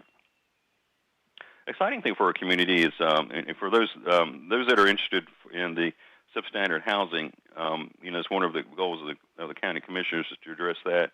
We approved a HUD home consortium, and so we approved a joint corporation agreement between the county manager and county attorney, and authorized the county manager and the clerk of the board and the finance director to sign and execute all documents in support of this action. And what this is allowed us to become our own entity where we can, a consortium, so we can provide HUD funding for those needing assistance in their first home purchase and such. So it's really exciting. The county manager, Steve Garrison, made the presentation to us.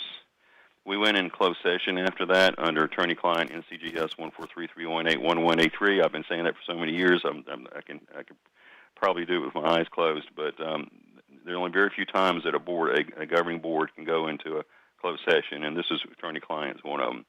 And then we came out of closed session, and we did have an action item in which the resolution approving the memorandum agreement, MOA, between the state of North Carolina and local governments on proceeds to the settlement of the opioid litigation. And this has been, a top secret deal for a long time. That the county government was one of the first of the groups that went after the opioid distributors that impacted our community. And so this is how we're working with the other counties and the state on how the proceeds will be used. And the whole idea and basis of this is the proceeds is to be used to help those that were impacted, those citizens. So it's not the purpose isn't to supplement budgets or anything like that. The purpose is to have resources available to help those that are impacted by this opioid crisis.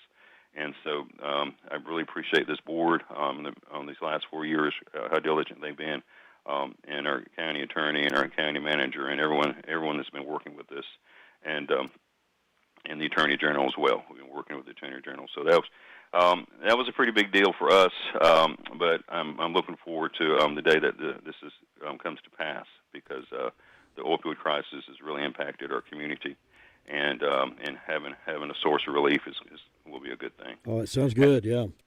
And after that, we adjourned, and it was like our meeting started at 6. I think it was like 7:35 or 8 when we finished. But it was. I know I'm said this in a few minutes, but each section that we talked about today was a bit of time, but it was well worth it. If you're in the audience, we did have a full audience last night, so I really appreciate our citizens coming out and attending our meeting. And so there you have it, Jim. Well, you have a good team over there to work with, including the county manager all the way down the list. Now, have you opened up the auditorium there for folks can again come into the assembly room with you? Yes, sir. Yes, sir. We did that. We did that at the last meeting and this meeting as well.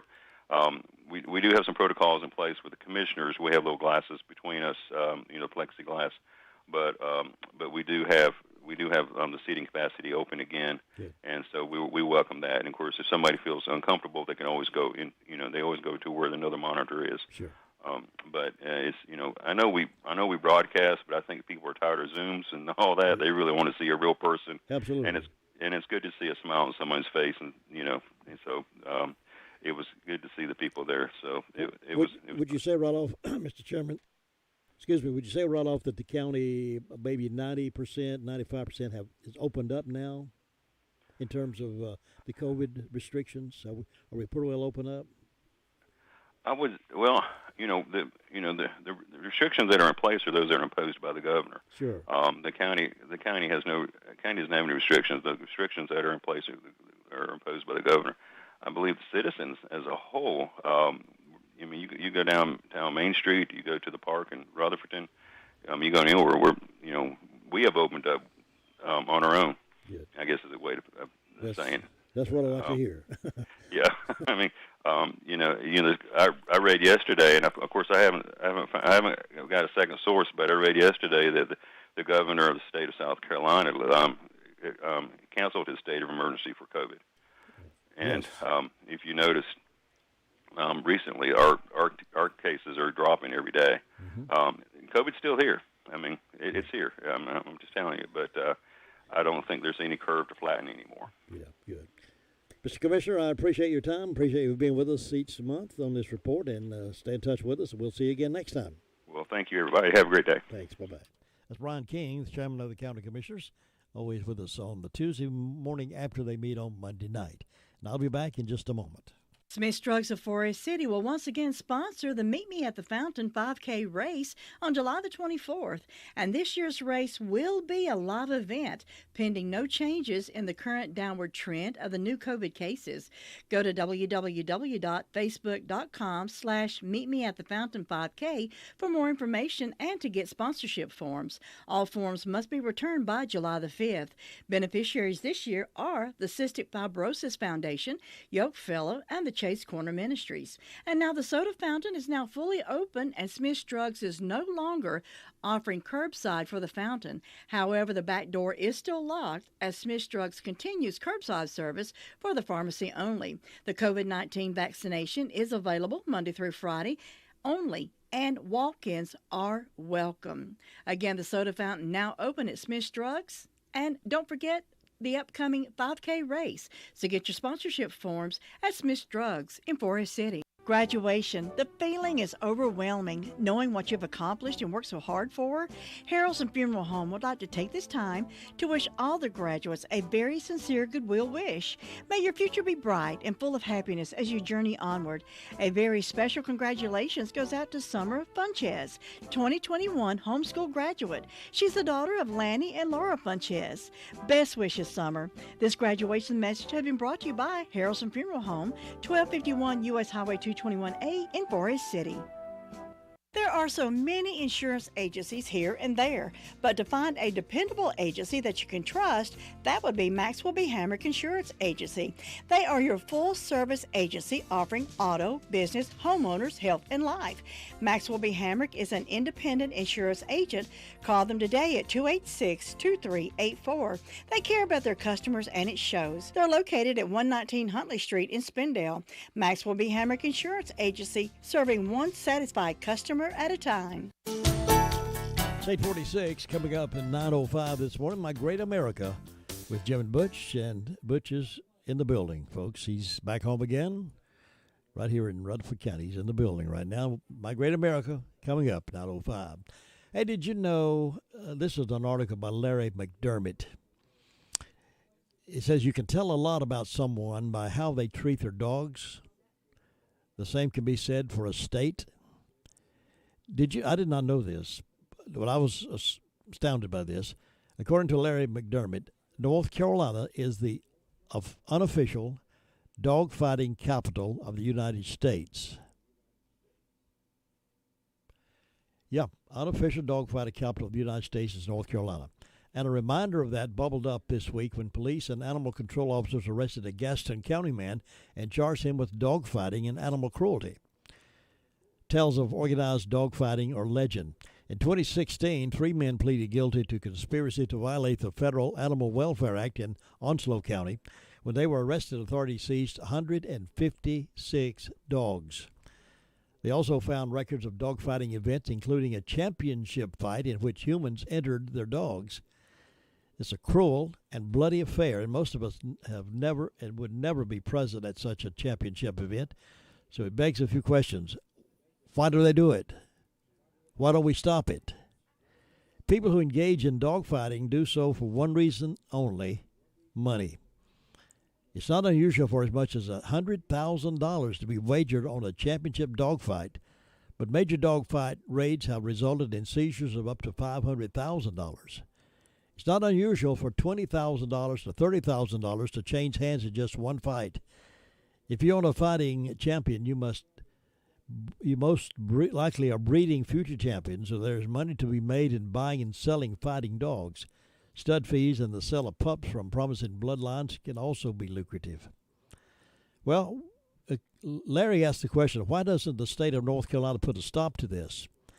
After all, dogfighting is a felony in all 50 states. The reason is that we have not spoken up loudly enough to the folks who make and enforce our law. A federal informant told the U.S. Humane Society that North Carolina is the #1 dogfighting state. The biggest dogfighter in the world lives in North Carolina. It's a highly secretive underworld. Most of the raising, training, and actual dogfighting occurs in rural eastern North Carolina, but that doesn't mean those of us living in western North Carolina are untouched, because we often unknowingly provide bait for training the dogs to kill. Free to good home. Please own social media or $ for people looking for cats, dogs, and rabbits that can be used to teach the dogs to fight by first giving them the taste of a bloody kill. Cats have their back legs tied before they are tossed in with a dog in training. Later, after the fighting dog progresses, other smaller, weaker dogs are used instead of cats. Here's what you can do. encourage people who want to rehome pets to thoroughly vet anyone seeking to adopt. Pet owners should be as vigilant as organizations that handle adoptions.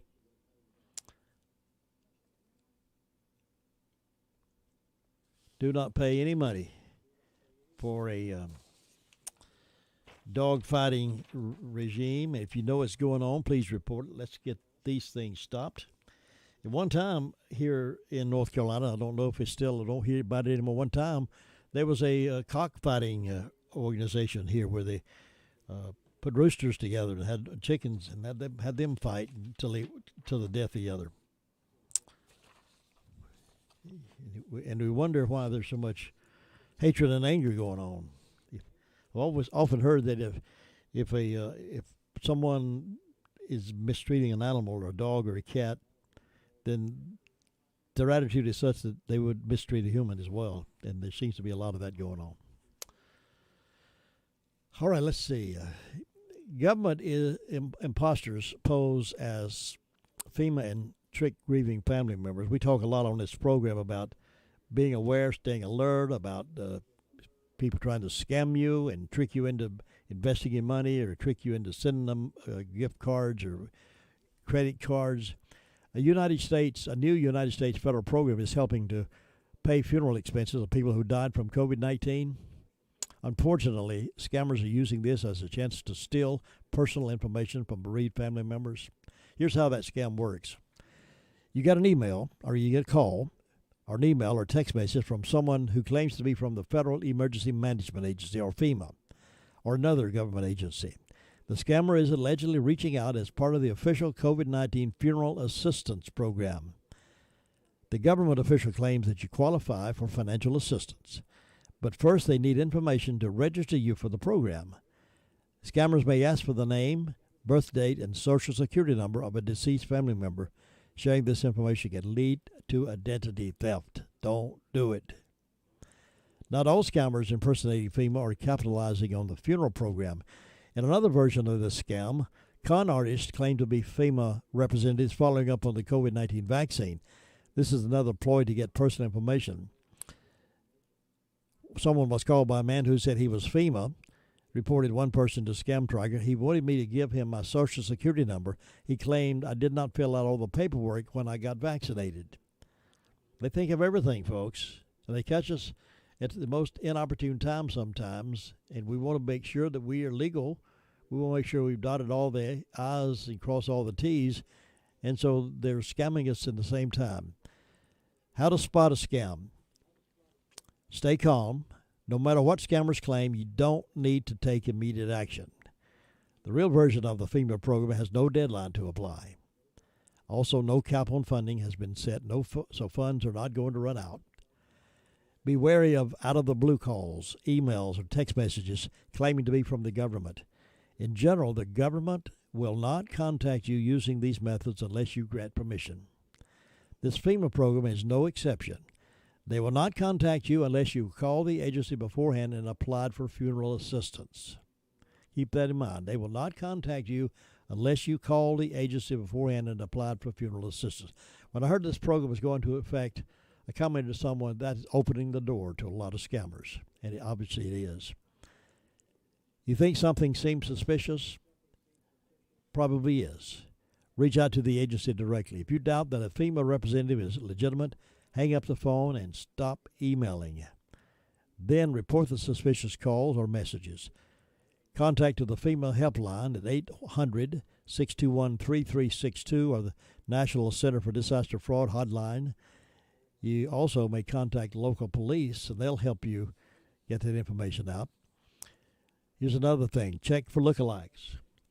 Research to see if the government agency or organization that contacted you actually exists. Scammers often make up names of agencies and or grants. Do not pay any money for a free government grant or program. It is not really free if there's a fee involved. If you say, they tell you got a free $1,000 whatever, but there isn't a fee, you got to pay. It's not legitimate, folks. A real government agency will not ask for an advanced processing fee. Instead, find out if the agency is legitimate by checking grants.gov. just want to spend a little time with that because I know many of you have called me about times you were called about scams and things like that where you've won something. No, unless you've entered a contest, unless you've entered something, you have not won anything. My email is flooded all the time with congratulations, you've just won $1,000 gift certificate from Costco or whoever it is. Well, I haven't won a thing from Costco. They don't owe me anything. I don't owe them anything. So just be aware, stay alert, and stay in touch with your bank account, your Social Security number. Do not give it out to anyone that you do not know. Your car warranty may run out on you here pretty soon, but you get those car warranty phone calls like everybody else. They're calling and they tell you your car warranty's run out. You have just a short time to get it fixed, and then they want to know what your name is. Now, how do they know my car warranty is running out if they don't know who I am? So they want my name, then they want my Social Security number, whatever it is. Sometimes I play with them, and sometimes I just hang up on them. And sometimes I tell them to get a life, but they're out there. If all these people that are trying to scam somebody would get a job and go to work, our job market would really be great, but they're not doing that. I'll be talking with Amy Bridges a little later about this, but the town of Forest City is expected to announce the dates for the 2021 Cherry Bounce Festival. Downtown Forest City looks like it's going to be June 18th and Saturday, June 19th. They're at Forest City Pavilion Park Square. The Cherry Bounce Festival pays homage to Rutherford County's Amos Owens and his famous Cherry Bounce, as well as North Carolina bluegrass, Americana music, and regional artists. The festival is also part of the Come Here North Carolina campaign featuring North Carolina musicians. Great time to open back up in downtown Forest City. I'm happy about that, and we'll be talking with Amy Bridges about that in days to come. We have got, I'm trying to think of some things we've got coming up. Do want to mention this, starting June 21st, during the morning show of about 7:10, Bill O'Reilly will be joining us for a morning update for Bill O'Reilly starting June 21st, every morning at 7:10. We'll hear from Bill O'Reilly. And we're working on some other things, too, so be sure to hang around with us. We got a lot of things yet to come. It's only June, and this June 21st, and we got a great year coming up, including our Rutherford County Foothills Journal going out in the early part of August. That's always a joy to put that together. It's laborious for us, but we do it anyway. We love it. And many of you tell us how much you enjoy reading it. And 20,000 of those things mailed out. 20,000 mailed out into homes. So that the folks who have ads in there can get really, really, really good return on their investment for that. Plus a lot of fun things. School calendars are in there, football schedules, a lot of nostalgia from high schools. It's going to be a great another piece this year. So if you want to be a part of that, let us know. And we'll be glad to fix you right up. Meanwhile, coming up here in just a couple of minutes, North Carolina News, and then My Great America with Jim and Butch.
A scathing new Senate report on the January 6th Capitol riot faults security and intelligence failures for what happened. The bipartisan report said the mob of Trump supporters who stormed the U.S. Capitol January 6th planned the attack in plain sight. There were warnings on social media, even posts that included maps of the Capitol tunnels. Yet intelligence was not widely shared, and no staffing plan seemed to exist. This was not a failure of the frontline officers, the senator said. This was a failure of leadership. ABC's Aaron Katursky. A worldwide digital sting disrupting a criminal network and resulting in hundreds of arrests. ABC's Pierre Thomas describes how it worked. Today, nearly 800 people arrested around the world in a coordinated international sting.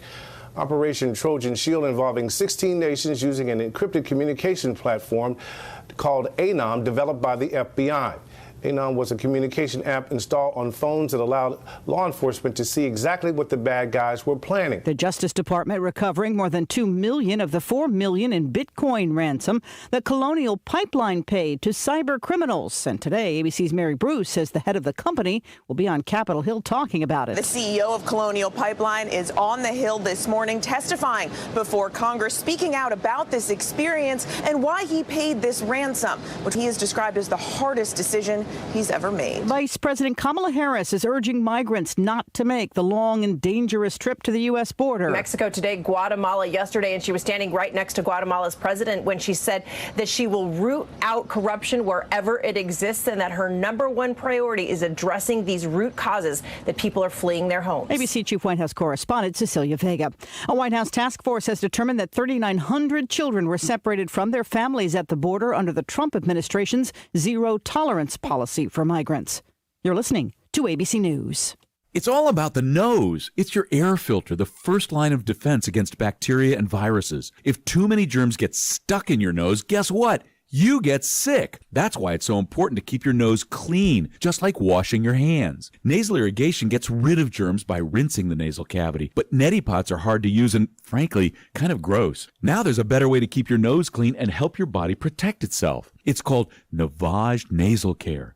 Navage uses powered suction to flush out allergens, mucus, bacteria, and viruses. Millions use Navage for fast, all-natural relief from sinus congestion and allergies, and to breathe better, sleep deeper, snore less, and feel healthier without drugs. Navage is easy to use, affordable, and comes with an absolute guarantee of satisfaction. You wash your hands and brush your teeth every day. Now it's time to start cleaning your nose with Navage. At Navage.com, CVS, Walgreens, Bed Bath, Target, and Rite Aid. Navage, Navage. Clean nose, healthy life.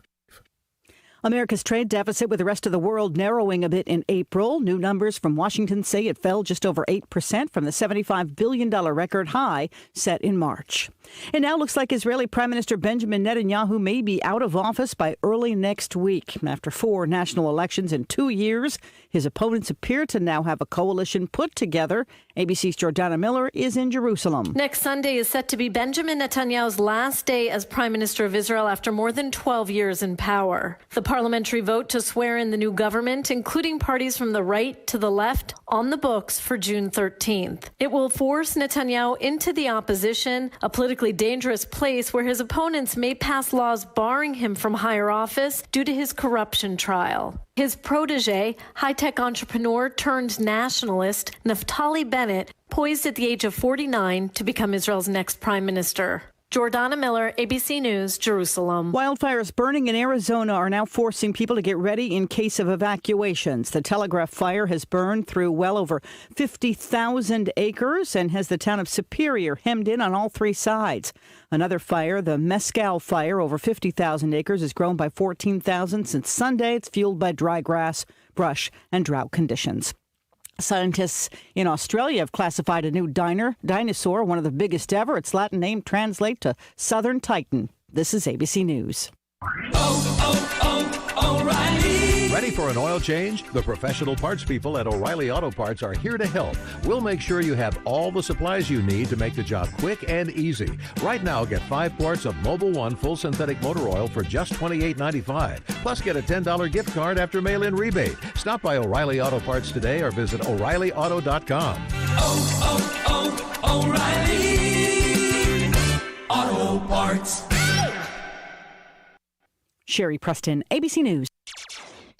Keep your umbrellas handy throughout today and tonight because we have more wet weather coming our way. Mostly cloudy today with some thunderstorms likely to develop this afternoon. Our expected high today around 83 and that chance of precipitation about 50%. And then tonight we're looking at more thunderstorms. Lows around 65. Precipitation amounts less than 1/10 of an inch possible. Cloudy skies through Wednesday, Thursday, and Friday of this week. Currently, we're 71 degrees, cloudy, and anticipating some shower activity maybe later this afternoon with some possibility, about like yesterday, some thunder, lightning, some heavy rain for a short period of time. But rain's in the forecast all the way through Monday of next week, so keep your umbrella handy, folks. It's 9:05.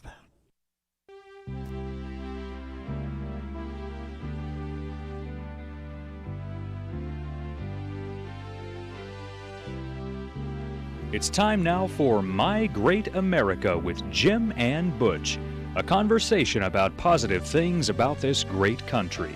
And now here are Jim and Butch. And I like the theme music as we get together. Butch is live in the Blue Room, ladies and gentlemen. It is so good to be with you, Jim. You know what? I'm dealing with post-nasal drip, and I don't know what you've got going on, but you've got a steady stream of Hall's eucalyptus drops or something that you're taking. What's going on here with our sinuses? Yeah, it's allergies, still allergies and conditions. And we got right across, I love my friend across the road, but he hauls his hay in. Yeah. The hay just flies over this way, and all that mulch. Right. Of course, we're surrounded. WCAB, for those of you who don't know. By the way, this is My Great America with Jim and Butch. This is Jim here. I'm Butch, and we've been doing this, Jim. We're going to close in on 100 programs here in not too many weeks. It's hard to believe, but you know, this program was birthed with a deep desire to be able to reflect the joy and the life and the encouragement that comes through Jesus. And we know there are people that listen that aren't people that are those of faith, but our hope is built on nothing less than Jesus' blood and righteousness. And so the reason we reference scriptures is not just because it's filler. It's the center point. It's the North Star. It's the rudder in the ship of our life. And we believe the rudder in the ship of the nation. You know, the last time I saw you, I think, was at the FreightWorks barbecue. Oh, yes. You know, for those of you who don't know, FreightWorks is an unbelievable transportation, trucking, and logistics company right here in Rutherford County. Fast growing, as Clark Poole, the executive director of the Chamber of Commerce, has said, it's a quiet, hidden jewel here for the community. But every so often, a couple times a year, they bring together the drivers and the staff and the family, and they've got an incredible barbecue. You were there on site, so I want you to give a quick testimonial about what it's like to go to a FreightWorks barbecue. I could not believe it. I could not believe the food that was there. Talk about some of the food. Barbecue. They had, was that spare ribs or ribeyes or? There was meat. Yeah, lots of meat. Meat. But it was delicious. In all kinds of potato salad, slaw, macaroni, hush puppies, cheese, hush puppies, a whole dessert table. It was a culinary extravaganza. I never seen so much dessert in my life. Yeah, I mean, it was a long table. And, you know, Jim, the great thing, it reminds me a little bit, I've got a lot of relatives up in the Lancaster, Pennsylvania area. You know, they have shoe fly pie up there, they call it. But it reminds me of those family gatherings where you get together and food is a bit of an organizing principle. And, of course, we know in Scripture, biblical hospitality is talked about. So it was just a wonderful time. And I'll say this off to the side. FreightWorks is launching a weekly podcast called Life by the Mile, and I will be the host of that. Oh, that'll be great. And it's going to be stories of drivers. There may come a point we'll get a hold of, pray about this. There may come a point where later in the year, I go with a truck driver cross country and tell stories. And at that point, if I'm gone and not in this chair, I'll do our Tuesday and Thursday updates from some burger joint in Wyoming that nobody's heard about before. And so we do all these things not recklessly or without consideration, but God really put it on my heart to help them And they're a local company and one that is just doing incredible things.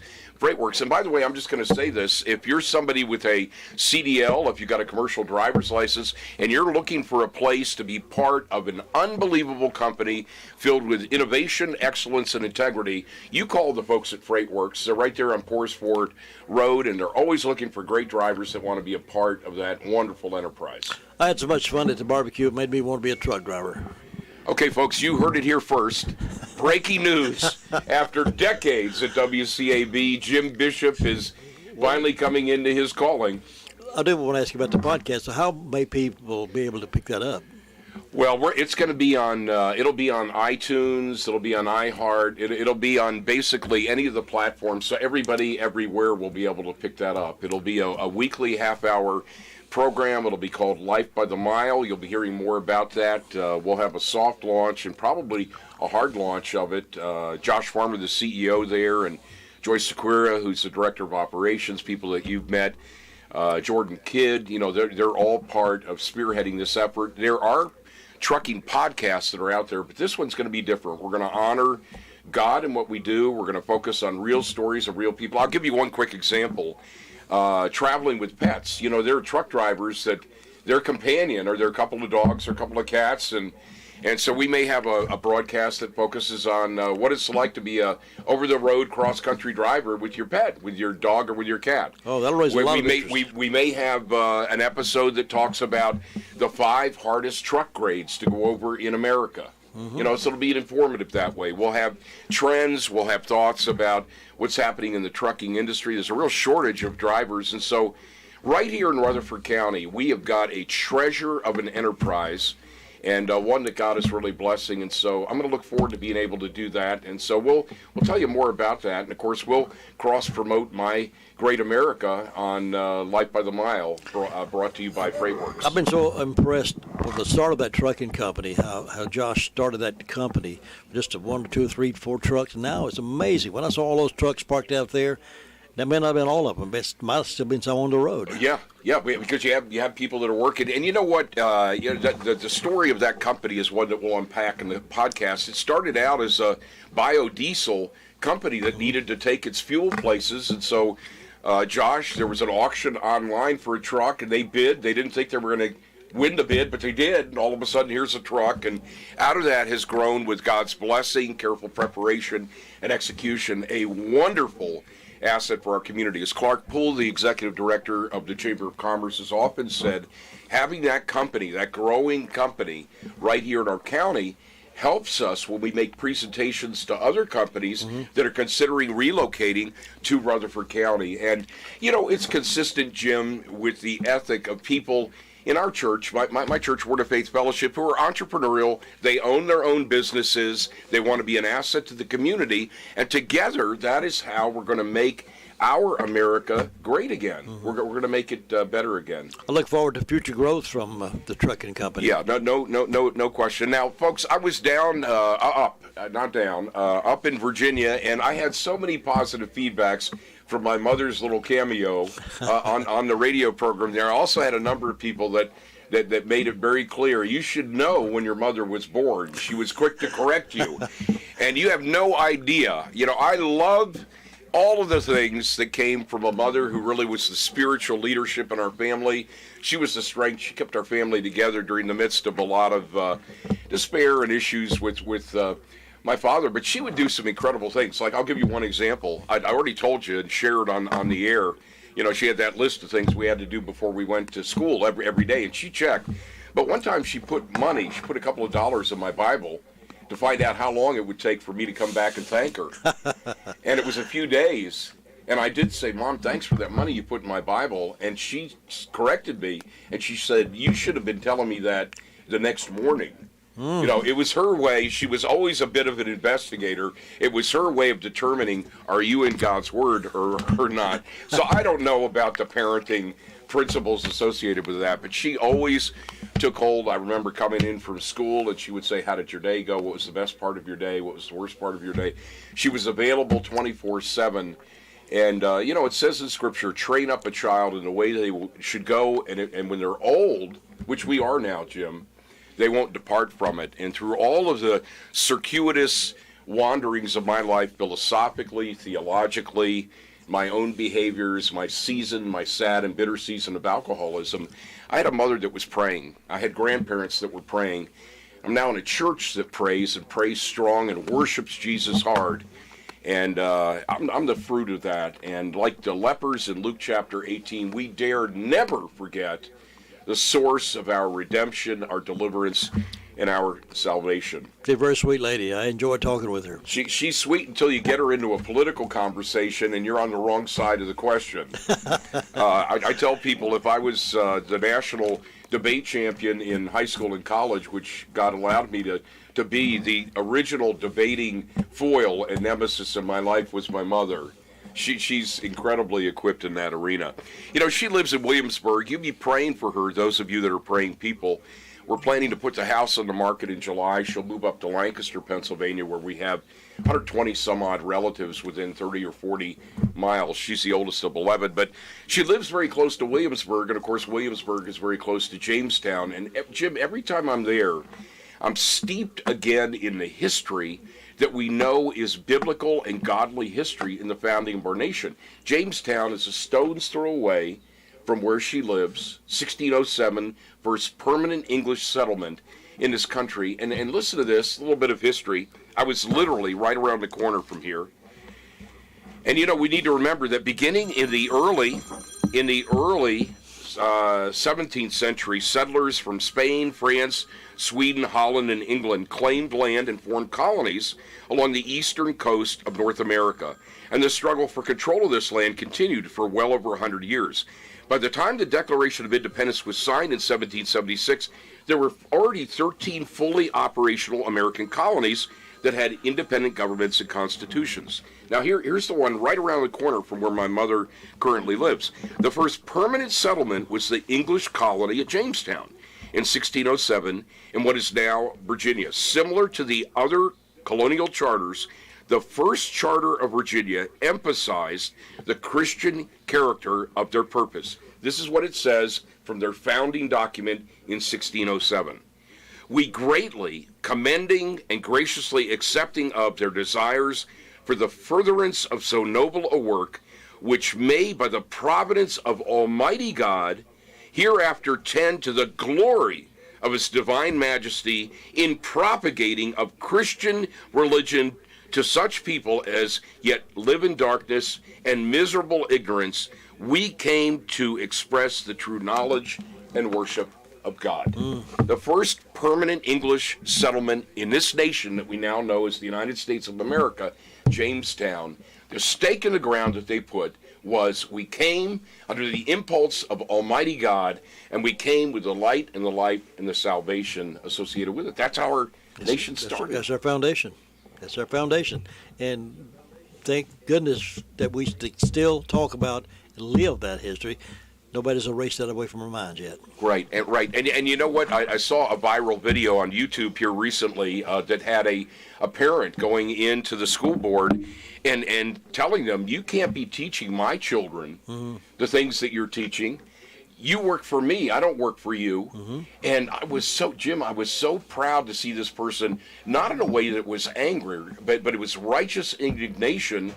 And, you know, this is history. Why aren't we teaching this? Yes. This is the foundation, the bedrock, the center point, the buttressing of our nation. And we need to be, as my pastor often says, we need to be holy oracles of God. We need to be living a righteous life and speaking the truth in love to all people everywhere. And it will not go well for us as a nation if we pick up a carving knife and decide to carve out sections of our history and piecemeal together a narrative that really is what I call good Lord, good devil. Whatever's good for you. Yes. Well, that's not biblical. No. It's not whatever's good for you. Redefining the foundations of marriage, relationships, the nation, leadership, redefining that will create a toxic formula that will not go well for this nation. Including that, not only carving out different parts of history that we don't want to agree with, people are doing the same kind of thing with carving out verses of Scripture that they don't want to abide by. Let's live by these. I like these, But I don't like these. Let's do away with them. Right. Let's don't teach those anymore. Right. Well, and you know what? One of the many things I love about the community of faith I'm in is that Scripture. We're often told as parishioners we can know who we are through Scripture. God's Word is the summum bonum. It's the all of all. It will give us everything we need to live life. There is not a circumstance we'll encounter in life. There's not a relationship. There's not a situation, an opportunity. There's not a longing, a despair, a hurt, or a pain that Scripture does not speak to. Mm-hmm. And unfortunately, as a nation, among the many things that can be said of us, we are not a Bible-reading nation anymore. We have more Bibles than any other country in the world, but they sit on shelves, they get dusty, or there's some sort of room accoutrement. They're not going into the hearts of people. And so when you come to our church, when you hear a sermon or a teaching, it's not one scripture and three cute stories, people laughing and going home to their meal or watching television.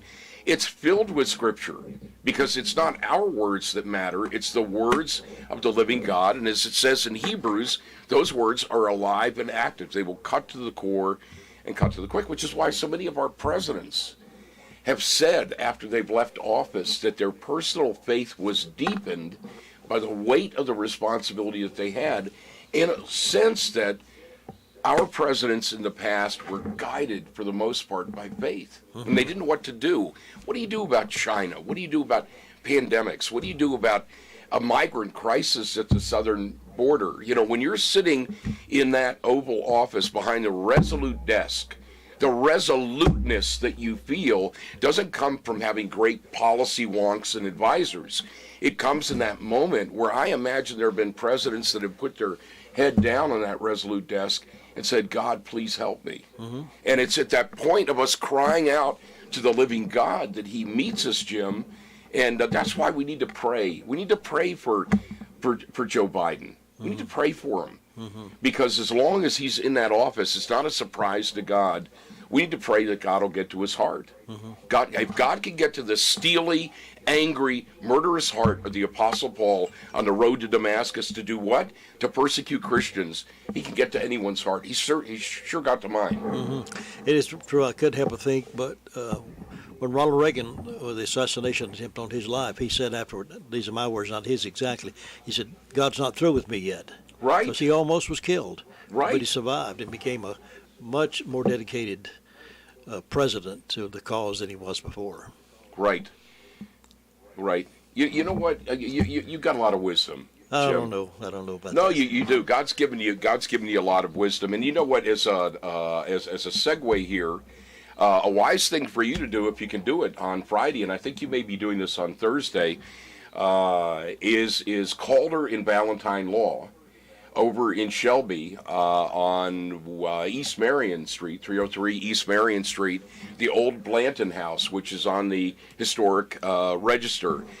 God allowed them to completely restore that beautiful home, and there's going to be a community open house on Friday from 11 until 7. So if you're in Shelby or Cleveland County, or you just want to see, if you're interested in architecture, you want to see what a home built in 1874 will look like when you have friends and family and those that care to restore it to its community luster and its history, come on down there. You're planning to come with Faye. I do plan on coming, yes. Great. Well, Looking forward to it. And we would love to see you. There'll be parking there. We'll have some little treats, some hors d'oeuvres, and you'll have the opportunity, if you're interested in architecture, you'll have the opportunity to go through a home that has just had new life breathed into it, and we love being part of the redevelopment there. I'm a strategic advisor to Calder and Valentine. It's one of the hats that I'm given the privilege to wear.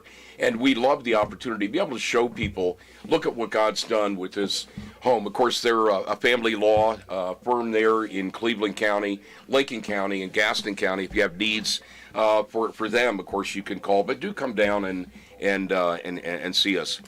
Jim, you were talking a little bit earlier about, and I know we're all over the place like popcorn this morning. I'm so excited to be back. Yeah, we're glad to have you too. Well, thanks. So I know how we're doing, because when I come in and I see a chair here, the day I come in and there's not a chair here, I'll know we need to get So we need to have a conversation with each other. But, I am so grateful to be here, in part because we're able to proclaim the good news of Jesus and also the good news for our nation. God's not finished with our country, and he's not finished with countries around the world. I was mentioning to you earlier before the program started that the last 2 mornings, early in the morning, Judy Maltz, who's with Haaretz, which is like the New York Times in Israel, has called me for comments on an article that she's working on. There was a person that's a minister that's had a long association with Israel that had a somewhat controversial press conference, and so right here in our little county, they're calling from Israel to get some comments. And so I was asking God to give me some wisdom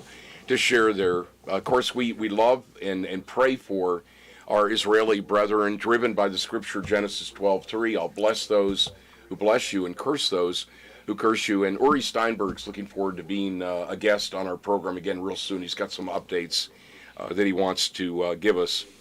You were also talking earlier about dog fighting and all of that, yes. And it prompted a memory that I had. I used to live in Louisiana. My father at one point was a pilot for a little regional airways called Southern Airways, and our little house there that I think was about 800 square feet backed up to a chicken farm, and they used to have cockfights that happened right there in the parish that we were in Laplace, Louisiana. And I remember at a young age being told that they were illegal, but I looked out and saw that the police were directing traffic.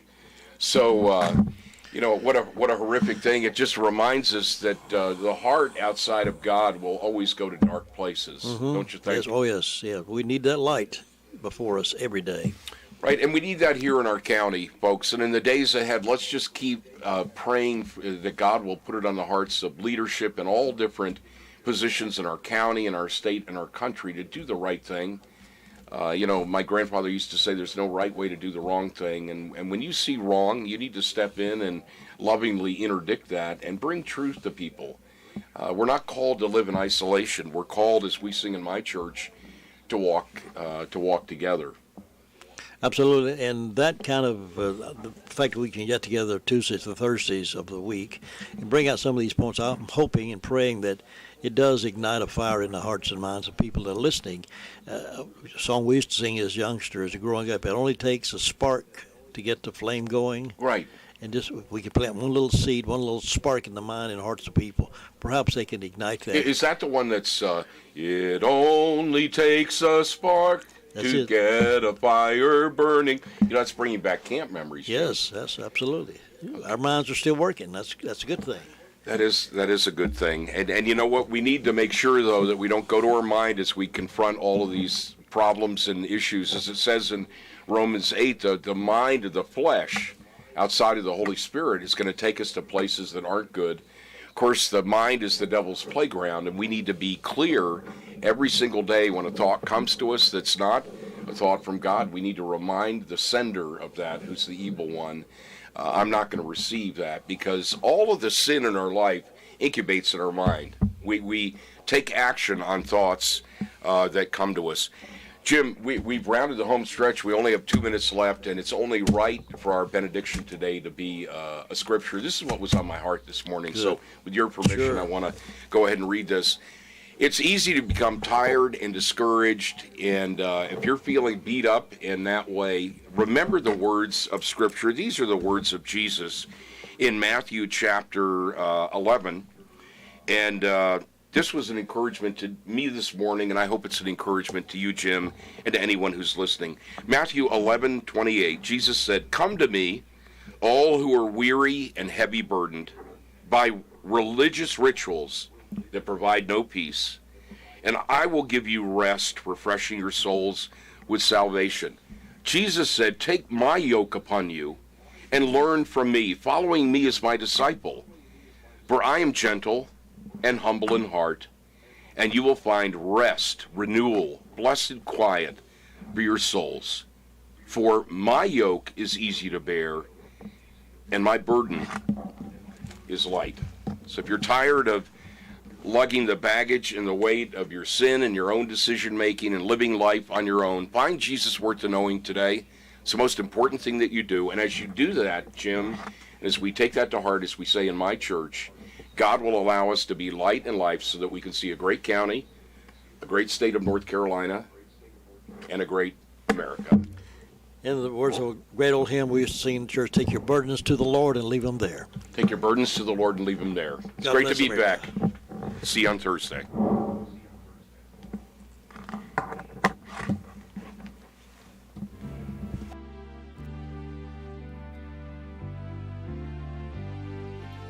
Thank you for joining us for My Great America with Jim and Butch. Join us each Tuesday and Thursday morning at 9:05 for this enlightening program on 100.9 FM and 590 AM.